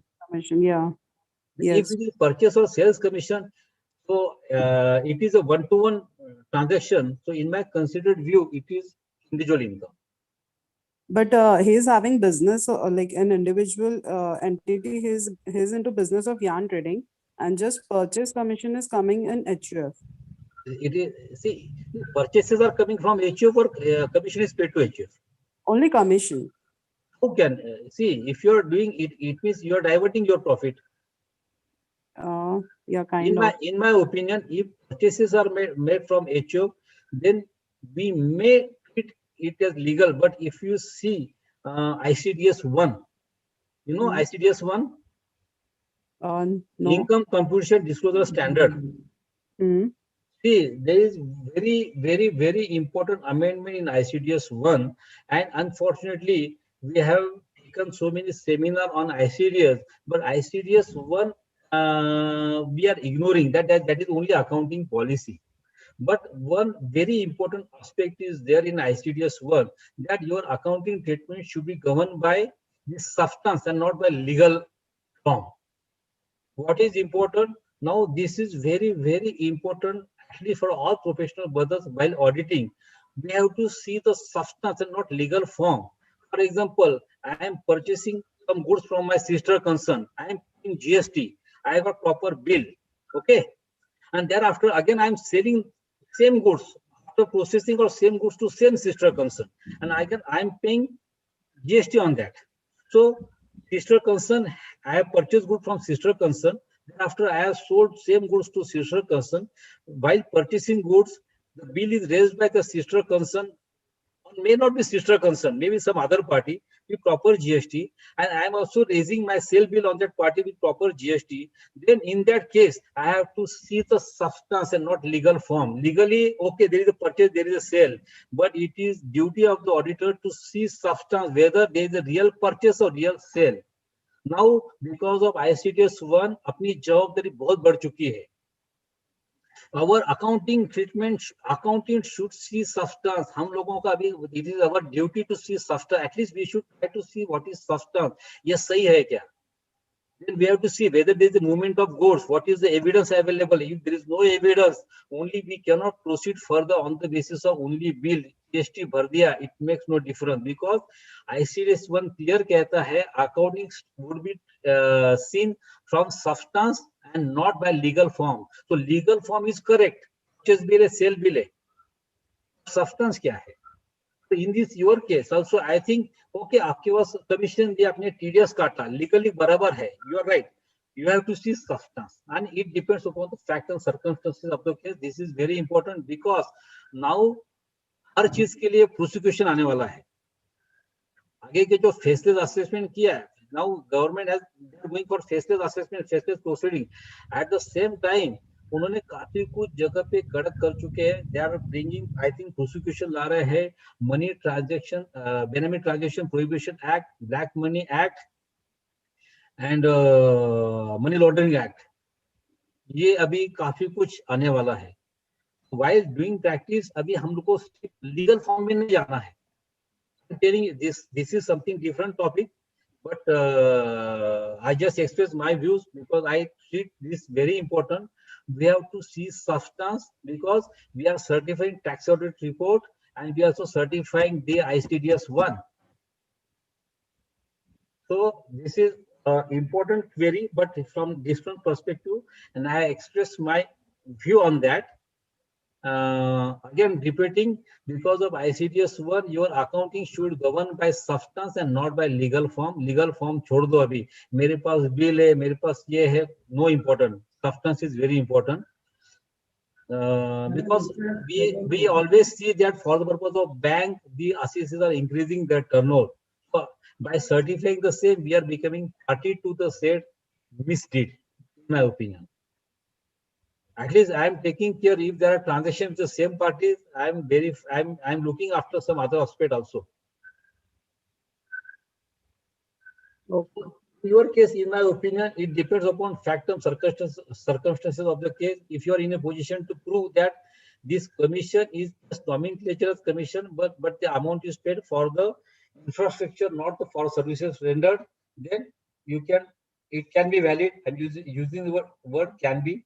But if the amount is paid for the services rendered, then that will not be income of H.U.F. H.U.F is the concept, not it is not an individual person.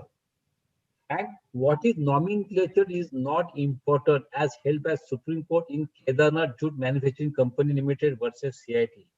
मैंने क्या नाम दिया account के अंदर? If I given commission, it means it is individual. It is not like that. What nomenclature is given, it is not at all important. For example, I have paid penalty. By nomenclature, it as penalty, it will not become penalty at disallowable under Income Tax Act. It has been held by Supreme Court in Mahalakshmi's case that penalty was paid under sales tax. Supreme Court held that even though it is nomenclature as penalty, but factually it is compensated in the nature, therefore it is allowable as deduction. It is not penalty. So my point is that what is nomenclature given in your books of account is not important.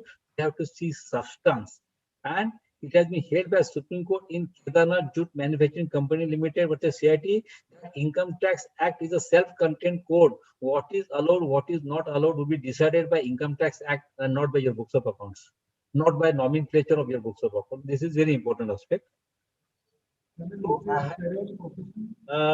Regarding remuneration, I have explained that what is important, that whether services are rendered or not. Now coming to one more aspect, sum paid by one co-partner to another co-partner at the time of partition, balance the partition of property. What is the tax implication? This is very important, and we come across this type of incidences very, very often. What happened? There is a partition in one H.U.F. Now some properties are taken by one brother and to other brothers some property was given having less value, and to compensate certain amount is given. In case what happened कि गांव में खेती है, जो बड़े भाई है वो खेती कस रहे हैं, what he has done, उसने खेती को घर ले लिया, and जो भाई छोटा भाई is working in city area से नासिक, उसको पैसा दे दिया. What we are understanding that it is exempt from tax. What I am trying to say, is it not relinquishment of right in the property? So if it is a relinquishment, see, I am having my right in the H.U.F property. I am relinquishing that right in favor of my brother. So relinquishment also come under the definition of transfer under section 247. So it may be liable for capital gain tax. There are some other views of tribunal as well, but there is a risk. So in my considered view, it is a relinquishment of property. Therefore, how to solve this problem? Do one thing, we know we can put amount in the common hotspot of the property. I'll give one example. One H.U.F is there. That H.U.F is having property of 1 crore 20 lakh rupees. So property was divided. One brother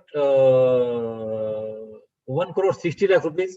So one brother took property of 1 crore rupees. Another brother took property of 60 lakh rupees. So there is a difference of 40 lakh rupees.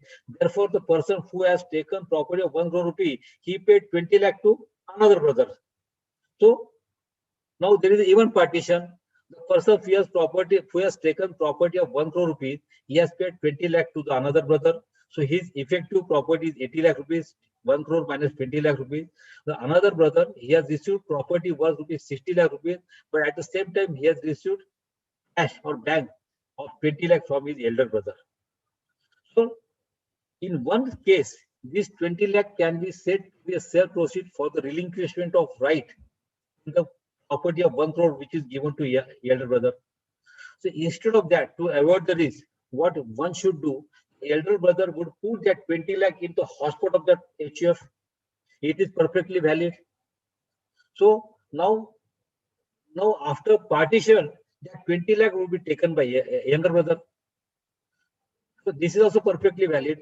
So instead of doing this proper partition and making settling difference by the bank transaction, let it put that amount into common hotspot of H.U.F. That is allowed, it is legal, because as per Income Tax Act, member or a co-partner can put property in the common hotspot of H.U.F, and that 20 lakh is put in the common hotspot of that H.U.F, and then it is partition. 1 crore is property is taken by one person and other property is taken by another person.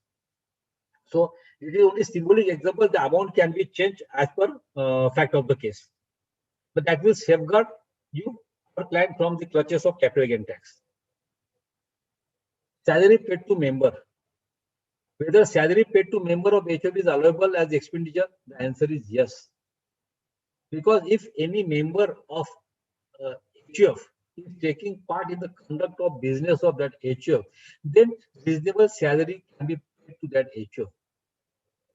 Here one must be very much reasonable to avoid the litigation. Now litigation is very costly.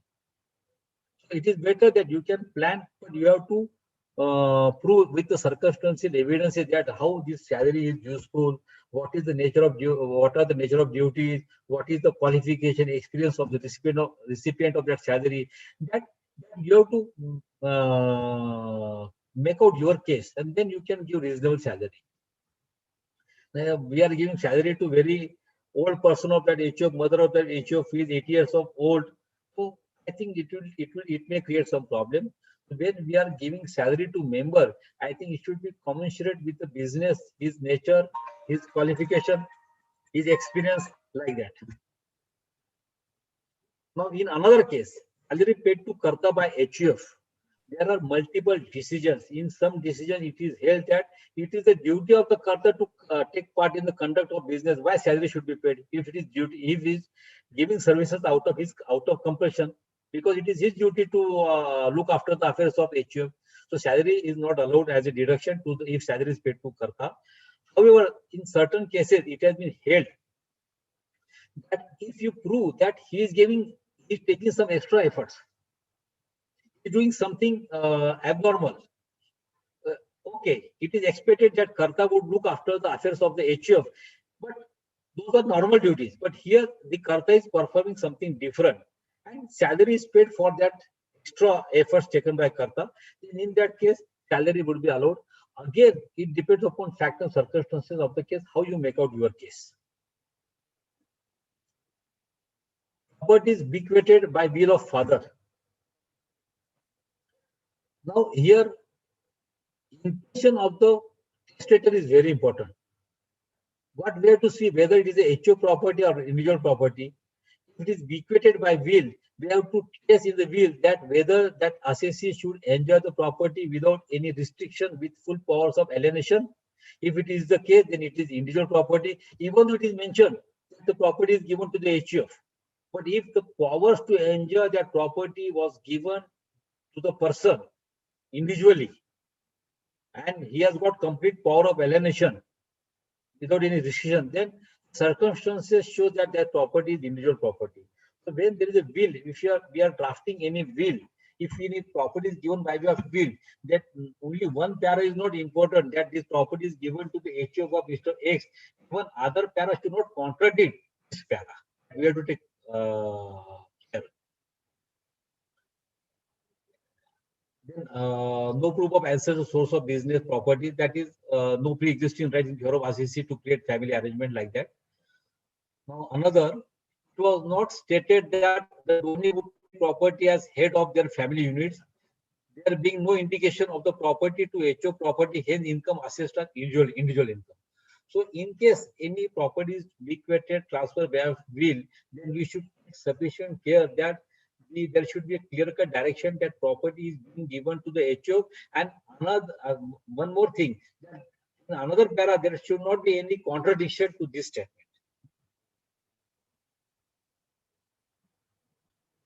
Other applicable provisions of Income Tax Act, Section 64, clubbing of income. If the property is transferred by member to HO for inadequate consideration. Now, why I have stated, as per Hindu law, member cannot blend his property in the common household of H.U.F as per Hindu law. But this 64, if you see the wording, in case property is blended, transferred by member to H.U.F for inadequate consideration, then if it is for adequate consideration, it is valid. 64. So therefore, Income Tax Act, because of these provisions of law, in my opinion, accept the situation that member can transfer property to the H.U.F. But in this case, if the property is transferred to H.U.F by any member for inadequate consideration, in that case, the income of that property would be clubbed in the hands of member who has transferred that property. Risk is that entire income would be clubbed. One cannot take stand that I have transferred this property for inadequate consideration. Say property is of value of ₹1 crore and I have sold this property to H.U.F for 90 lakh rupees. So only 10% I have reduced. In this case, that property which is transferred to H.U.F is leased out for ₹5 lakh rent, annual rent. In this case, even though there is only inadequate consideration of 10%, but entire income of that property will be clubbed in the hands of member, not 10% only. So in this particular case, the property was sold to H.U.F at ₹90 lakh. The valuation of that property was 1 crore rupees. So there is inadequate consideration to the extent of 10%. Property is leased out for ₹5 lakh. The entire 5 lakh would be clubbed in the hands of member, not 10% of 5 lakh. However, if the investment, the 5 lakh rupees deposited in bank account, the interest of that fixed deposit would not be clubbed. The income earned on investment of income generated out of property sold transferred shall not be clubbed. Now, sale proceed of property as well as investment out of sale proceed of conversion of property into any other property. I will explain with the help of example. Sale proceed of property as well as investment out of sale proceed of conversion of property into any other property. It means suppose property is transferred to H.U.F and that property is sold, converted into some other property. For example, I have transferred one shop to H.U.F. Now H.U.F has sold that shop and purchased another shop. Even that the rent of that another shop would also start. It will also be club in the hands of donor, in the hands of member. One cannot take stand that property is changed. I have sold shop number 1 to H.U.F for inadequate consideration, but now the H.U.F is getting rent of shop number 2 or something different. No, it will be in the hands of donor, even though the property is converted into some other property. Now what happened? Suppose I have transferred my property in the common hotspot of H.U.F. So the income would be club in my hands. And individually, if I transfer any property to my wife, my son's wife, or to daughter of my son, then it will be even club in my hands. But if I transfer property to the H.U.F and later on the H.U.F is partition, only the income to the extent of which is earned by my wife will be club in my hands. In that case, in this particular case, the income which is earned by the wife of my son or minor daughter of my son would not be club in my hand. Now, this is also important and interesting aspect, applicability of Section 56 of Income Tax Act, because we know gifts are given by H.U.F to strangers, gift is issued by H.U.F from members, from outsiders. Let us understand one by one. First case, strangers, already I have explained it is allowed. Secondly, gift received by H.U.F from co-partners members. But in first case, it will be taxable as income of H.U.F. If gift is received by H.U.F from strangers, it will be taxable as income. If gift is received by H.U.F from co-partners of members, it will be exempt because of Section 56 is a clear-cut provision. Now, gift given by H.U.F to stranger and gift given by H.U.F to co-partners. Legally speaking, H.U.F cannot give gift to any person. H.U.F cannot give gift to strangers. H.U.F cannot give gift to even co-partners and members, subject to certain exceptions. I will explain.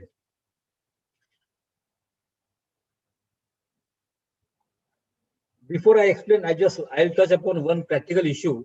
Rent of agricultural income out of ancestral H.U.F property wrongly shown as individual income for years together. What happened? The properties of H.U.F, the income was wrongly shown along with salary income in the income tax return. If they understand that this income is of H.U.F, it is wrongly shown in the income tax return of individual, okay, stop showing the same. And from next year, you show in the return of H.U.F if it is filed. But in my considered view, if the property is ancestral, but if it received by the RCC because of Hindu Succession Act, even though property is ancestral, coming from generations, many generations, because the property is received by way of Hindu Succession Act, because of Hindu Succession Act, that property will become individual property. Now, department at present is not looking after this aspect. It is for us to whether how much risk is to be taken, because even practically, if the property is received from 4 generations, some or 3 generations from grandfather, department is accepting in some many cases that it is H.U.F property.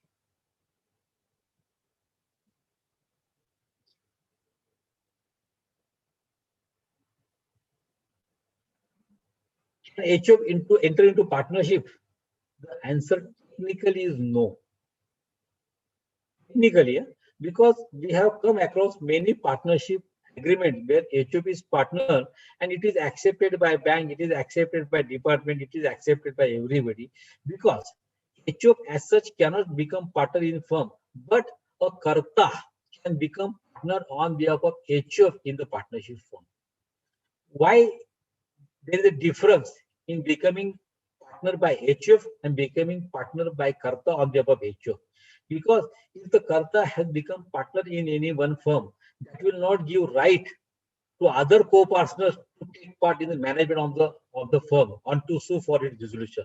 It is only for karta who has signed a partnership deed can take part in the conduct of that firm, or he can sue for its dissolution. Not other members, other co-partners cannot interrupt in the conduct of that business. That is why I told that H.U.F as such cannot become partner. Only Karta on behalf of H.U.F can become partner. But creditors can entitled to proceed. They are entitled to proceed against the joint family asset. In case that partnership firm went into losses and there are creditors, we know that the liability of partners is unlimited. So in that case, the creditors can recover their dues from the assets of that H.U.F. Now, partnership with other co-partners, members, or Karta or individual capacity. The Karta, the person who is Karta cannot become partner in his individual capacity because there is only one person. For partnership, there need to have two persons, physical persons. Therefore, a Karta can make partnership. H.U.F can make partnership with member. It means Karta on behalf of H.U.F can make partnership with member, but Karta cannot make partnership with his in his individual capacity because Karta and individual are one of the same person. Now coming to gift by H.U.F to members is void. It has been held by Supreme Court that member gift H.U.F cannot give gift to members.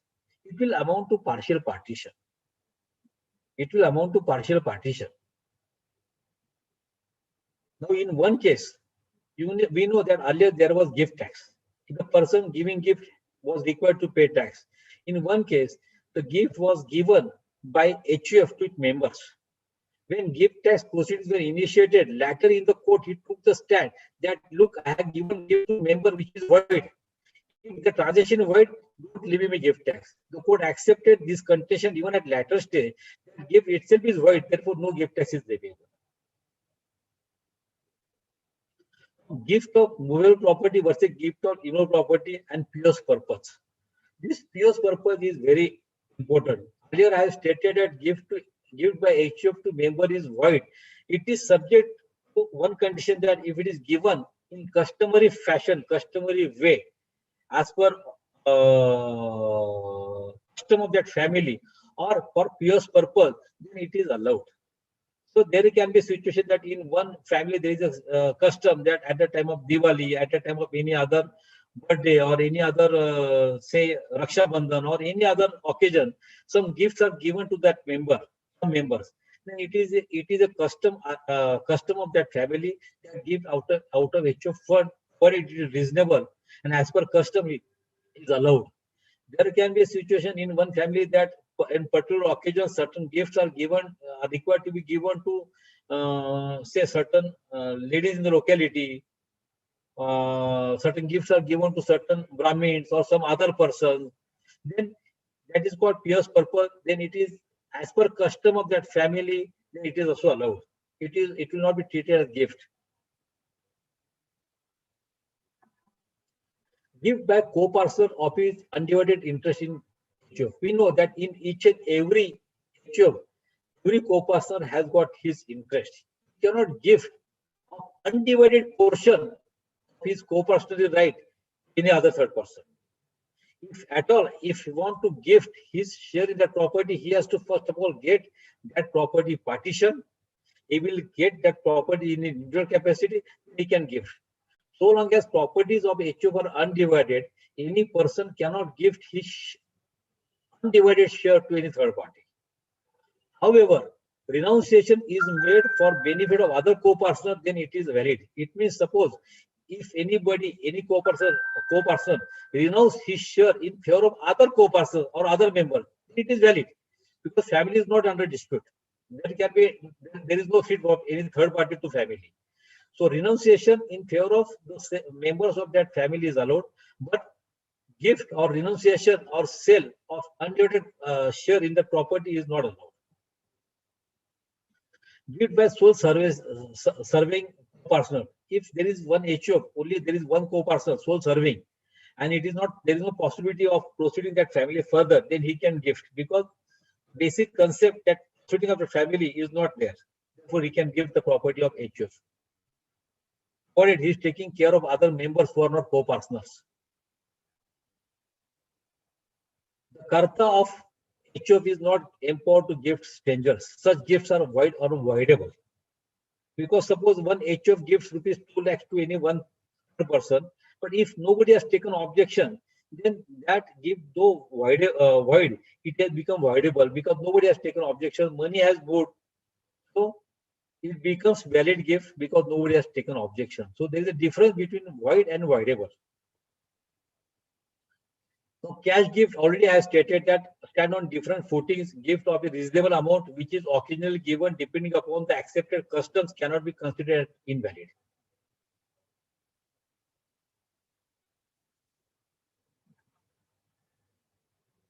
I'm just touching upon the other certain aspect, 2 to 3 aspect, which in my opinion we should know. Section 6 of Hindu Minority and Guardianship Act, meaning of what after in Section 6A, we know Hindu Minority and Guardianship Act, it is mentioned that the father is guardian of the minor, and after father, mother is guardian. So it was the view was taken that after father, it is after the death of father. It is not like that. In case father is not available, he has gone outside, or mother father are living separate, they are separated, or they are staying separately. So if any circumstances that father is not available, in that situation, mother can also act as a guardian. The meaning taken that after father, it means after death of father, it is incorrect viewed as held by Supreme Court. Property of deceased female inherited from mother, father, brother, or inherited from husband, father. It means one lady is there, so she died. She has got no son or no daughter. Property which is inherited by her from her mother, father, brother will go back to the legal heir of mother, father, brother, or to mother, father, brother. In case of property is received from husband, father-in-law, mother-in-law, will go to the husband, father, mother-in-law, or their legal heir. So any property received from Maike, in case she is not the deceased, not having any son or daughter, will go back to Maike. Property of deceased female, property inherited from father or mother by female H.U.F. Divorce on her children of pre-deceased children, husband stand excluded. Husband को कुछ नहीं मिलेगा, जो mummy papa से आया हुआ है वो लेडी के बच्चों को मिलेगा, बच्चों के बच्चों को मिलेगा, हस्बैंड को कुछ नहीं मिलेगा. So whatever I have explained is as per what I understood the subject. So this is my disclaimer that if anybody acts on my this presentation, it will be at his or her own risk. Thank you so much for your patient hearing. So I have 2-3 questions. Can I proceed? Yes. So like husband and wife can form H.U.F? Husband and wife can form H.U.F provided what is the source of nucleus. Nucleus means what is the source of property. It is gift, it is ancestral property, it is partition of H.U.F. See, there I have already explained 4 methods. Somewhere where you need to have 2 co-partners. In case of husband and wife, there is only 1 co-partner. So by way of gift, you cannot form H.U.F because by way of forming gift, you need to have 2 co-partners. But if you receive any property because of your survivorship, already I have explained. Yeah. Only But then, just by for Income Tax Act, like in Income Tax Act, we want 2 co-partners, right? Like minimum 2 co-partners. Income tax act के अंदर ही मैं कह रहा हूँ, income tax act के अंदर अगर if you are getting property because of your survivorship, 1 co-partner is sufficient. Okay. Under Hindu law, there is no need of having 2 co-partners. 1 co-partner, even in case of gift, is sufficient. Okay, sir. And on death of like second question, on death of husband, like wife has right in the share of partition, like of H.U.F. Yes. Because Women's Right Protection Act, which supersedes the Hindu law, that clearly says in case of death of husband, wife can ask for the partition, wife can ask for her share in the property. Okay, That's even though they don't have like issue, like house are not. Yes. It makes no difference at all. Okay, that doesn't make difference. Okay, sir. And like last question, like on partition, like complete partition, what is the procedure? Like writing documents or something is needed?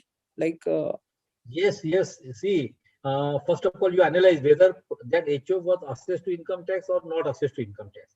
If it is assessed to income tax, huh? If it is not assessed to income tax, there is no need of doing anything. If it is assessed to income tax, what is important that the partition should be by mates and bound. It means complete property to be partitioned and all the members to be considered while partitioning the property. Okay. So now you have to make application to assessing officer. So there is a law says that in the course of assessment proceedings, but now there is no assessment proceeding. For better section, I will say that you make application to assessing officer. There should be 4 parts in that application. What is that H.U.F and what are the members of that H.U.F and what are the properties that H.U.F. Secondly, what first of all H.U.F what is property? What is the property of H.U.F? Thirdly, what are the for the members of H.U.F? Thirdly, to whom what is given? To whom what is given? So all members you have to consider. Mr. X को ये property दिया, Mr. Y को ये property दिया, Mr. Z को ये property दिया, Mr. इसको कोई property नहीं दिया. And you are also you have to take care that all persons are considered. You have to take care that all property is distributed. And lastly, conclusion that you have to see that the property, you have to give a narration that the property, there's no property left, no member left, and it should be signed by all the persons. So like before the death, okay, before the death of Karta, like if they want to what we say, make मतलब जो पहले ही सब procedure करना है, like after that there will be complete partition. Like before death partition नहीं हो रहा है, but after the death. Not necessary. I already explained that. So we can do, no? After the death of Karta. Even after death of Karta, if there is one co-partner, you can continue the H.U.F. Yes, sir. Hello. Even after death of Karta, H.U.F can be no, continued. if we want to continue. Oh. Pardon? No, if we don't want to continue, like one Karta and 2 sons are there, Partition. and on death of Karta, if they want to have complete partition, You can have you can partition. तो पहले कोई procedure करनी पड़ेगी, like अपन जैसे will बनाते हैं वैसे कर्ता को कुछ you have to reduce writing your understanding. See, आपका understanding तो आपको writing में करना पड़ेगा कि आप क्या what you have decided, because later on nobody should take objection. Then you have to carry out the procedure required under different laws. Suppose there is the inward property, you are governed by Transfer Property Act. अगर वहाँ gold रहेगा तो there is no law as such, मतलब आपका जो undertaking वो clear रहेगा कि ये गोल्ड इसको इतना दिया हुआ है. व्हाट इज शेयर्स रहेंगे, then you need to transfer by way of transfer deed, demat का जो स्लिप रहेगा. So see there are asset, but for transfer of asset there are different law. You then you transfer those asset as per provisions of different law.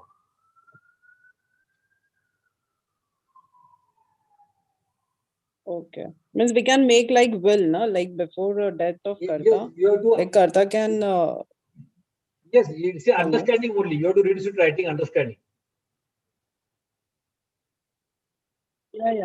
Yeah. Like on stamp paper or anything. Like if we want to on safer side, just It is better to consult advocate, because what kind of stamp is required, that they are better person to suggest. I don't think it is required on stamp paper because okay, so land we are paying separate stamp duty. There is a difference between partition and family settlement. Okay. Yeah, thank you, sir. Thank you so much.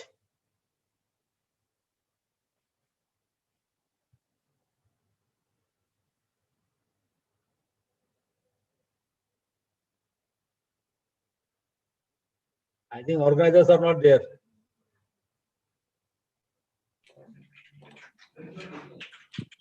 Yes, sir. Okay. I'm here only. Okay, members, please, if anyone have a query, please put in chat box or you can ask directly to sir.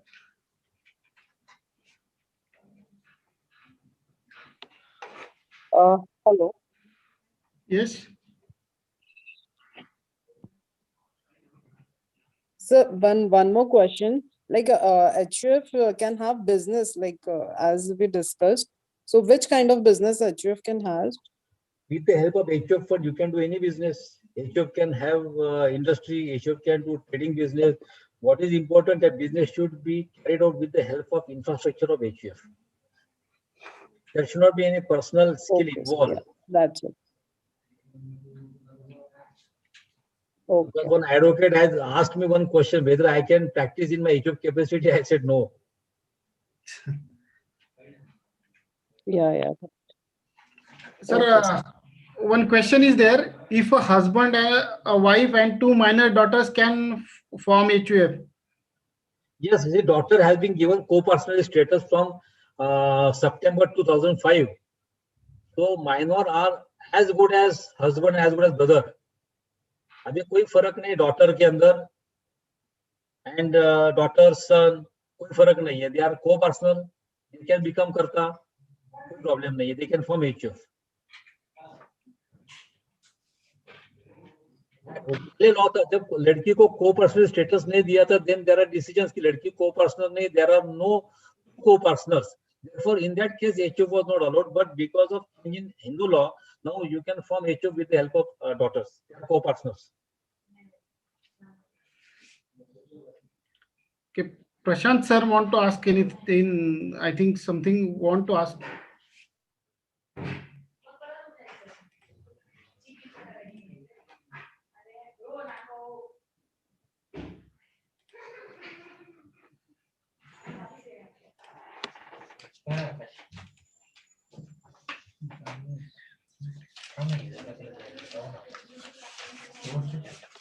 Okay. So probably anybody can contact me anytime personally also.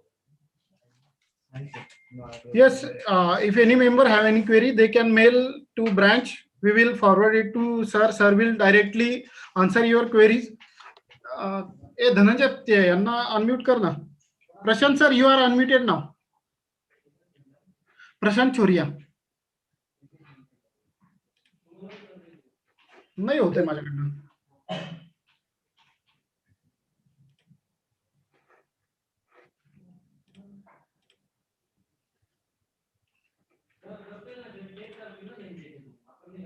नाही का?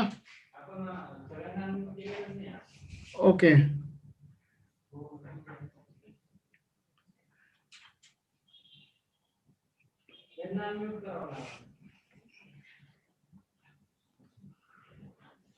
Okay, I think Prashant Choria sir wanted to ask one question, but he's left now, or he has muted himself. So, any other query members, please put in a chat box, or you can ask directly, or can be mailed to branch. Branch will forward it to sir.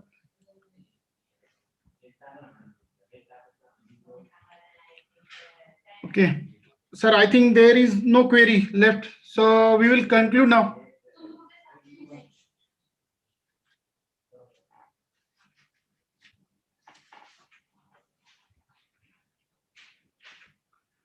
काय problem आहे इथून आवाज जातोय की नाही कसं काय?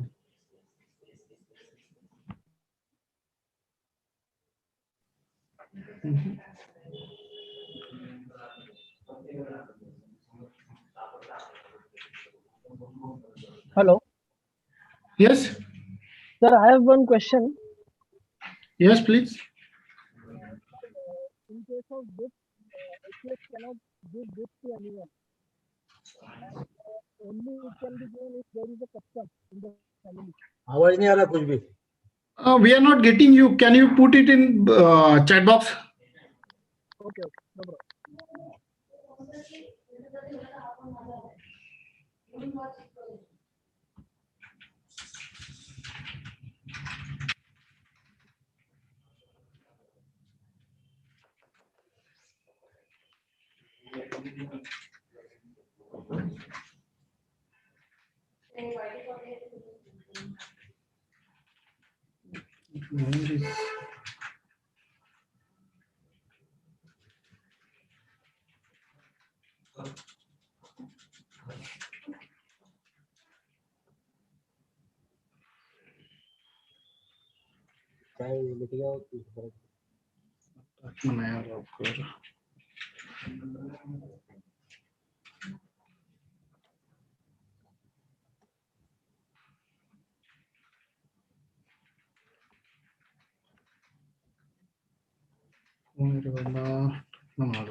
Okay, sir, there are two queries now. Yes. बोलिए. First, we will take Ashwini Chindade ma'am's query. One assessee having jewelry business died in 2017 and his stock of gold two sons. They kept it in their partnership firm as a deposit and now want to transfer it to H.U.F. Is it possible? They will have to blend that property in the common hospital of H.U.F. See, what I understood is the assessee who died was having individual business, not H.U.F. business, and that because of after his death, the stock of gold was transferred to his two sons in their individual capacity, and now they have kept that gold as deposit in the firm. So that is their individual property. Now they want to transfer it to the H.U.F. Yes, it is possible. They can transfer this gold to their H.U.F. That is called blending of property in the common hospital of H.U.F. But the income would be club in the hands of transferor. That is very important because of Section 64. No purpose is there by transferring. If you are transferring that gold to H.U.F. because what interest will be taxed in the hands of H.U.F. It is not possible in this case because of clubbing provision, the interest will be continue to be taxed in the hands of H.U.F. Okay. Sir, second one is gifts are allowed only in case of if there is a custom of giving gifts. Can this custom be started from today for the future purpose? See, in my considered view, I as an individual cannot start custom. See, custom is, it depends upon if the custom is depends on, it is coming from generations. That is called custom. आपण मराठीमध्ये ही पद्धत आहे. And if I start my own system, then what is the assurance that this system will be followed? Okay, you can claim because I'm not saying that because all systems are started by someone, but there should be a reasonableness, and you should prove to the satisfaction of the officer that there is no any ill motive in starting this new system. If your purpose is something different, then the Supreme Court McDowell case would be applicable, that colorable device to evade the tax. Okay, I think Vaibhav got his answer. Second one is, sir, in case where Karta is a partner on behalf of H.U.F., where Karta is a partner on behalf of H.U.F., interest and remuneration received from partnership firm is taxable in the hands of H.U.F. or Karta? First of all, interest would be taxed in the hands of H.U.F. There is no dispute as regards the same. Now, as regards remuneration, remuneration is received. There are two important aspects. If remuneration is received because you are partner in the firm, not because of services rendered. If remuneration is received because you are partner in the firm, then it will be taxed in the hands of H.U.F. If you see Section 40 of Income Tax Act, the remuneration is paid to working partner for the services rendered. Because of as a remuneration is paid to the working partner for the services rendered, then it will be taxed in the hands of individual. About going further, why I have skipped this topic, because this is somewhat complex. What I have done one agreement of that H.U.F. and Karta, that you will be acting in the firm on behalf of Karta, you will take part, and what remuneration will be you will get, it will be income of that H.U.F. Okay. Then you can, I'm not saying what will happen, you can at least claim that this remuneration I have received for the services rendered on behalf of H.U.F. and there is an agreement between H.U.F. and myself that this will be income of H.U.F. Therefore, it will be taxed in the hands of H.U.F. But again it will open doors for litigation. I would suggest to avoid at least remuneration. Okay. So next one is, can HUF spend money for the wedding of a co-partner or a member? Yes, it is a custom. Okay. Even in case of marriage of daughter, some property can be transferred in the name of daughter because there is a custom in certain family कि कुछ property लड़की को दे देने की है. But you have to prove. You cannot be self declare नहीं कर सकते कि हमारा custom है. Okay. Okay, sir. Two more queries, sir. Is it compulsory to get gift for capital of HUF?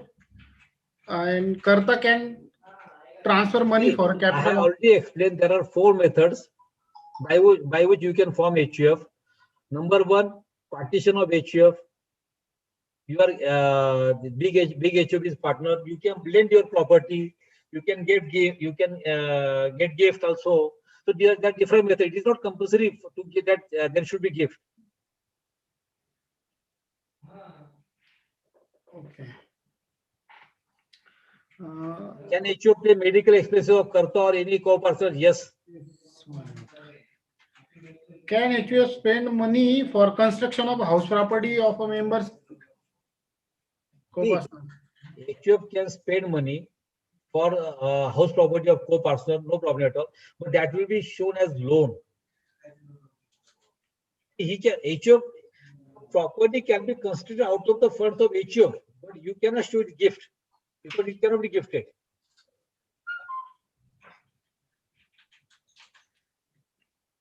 Okay. And last one, sir. Please share the presentation via mail. Sure. Okay. Send it to us. We will share among the members. I will send the presentation to branch. Okay. We will share to all the members. Sure. Any other query, members, please, you can ask now, or you can mail it to us. Only last thing I would like to say that do not form any opinion on the basis of any court decision, because there are many court decisions which are held to be not valid law. Because suppose Andhra Pradesh High Court is discussing any issue, but Supreme Court decision is not pointed to Andhra Pradesh High Court. Andhra Pradesh High Court has given decision without knowing already what decision of Supreme Court. So this decision would render as void decision. So there are many decisions void. Those are void decision. This presentation is prepared after analysis of each and every decision. After eliminating all those decisions which are not holding good.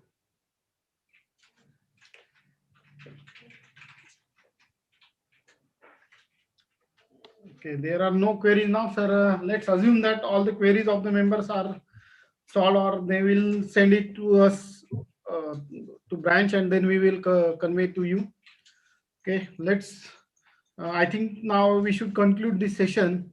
I'm happy to offer a vote of thanks to our speaker Mutha sir, our past chairman. He accepted our invitation and immediately got ready to deliver this session, for which sir has prepared with by reading more than 1200 to 1400 various decisions, and delivered such a wonderful session, which will be very beneficial for all the members for planning of taxation for H.U.F, and more H.U.Fs can be formed by members. The session was very useful, very practical, and it will help all of us. I also thanks all the members for joining this first session of financial year 21-22. Thanks a lot, all the members, and Mutha sir, thank you very much once again. Thank you. Thank you, sir. Okay, members, thank you all. Now this meeting will be ended. Thank you.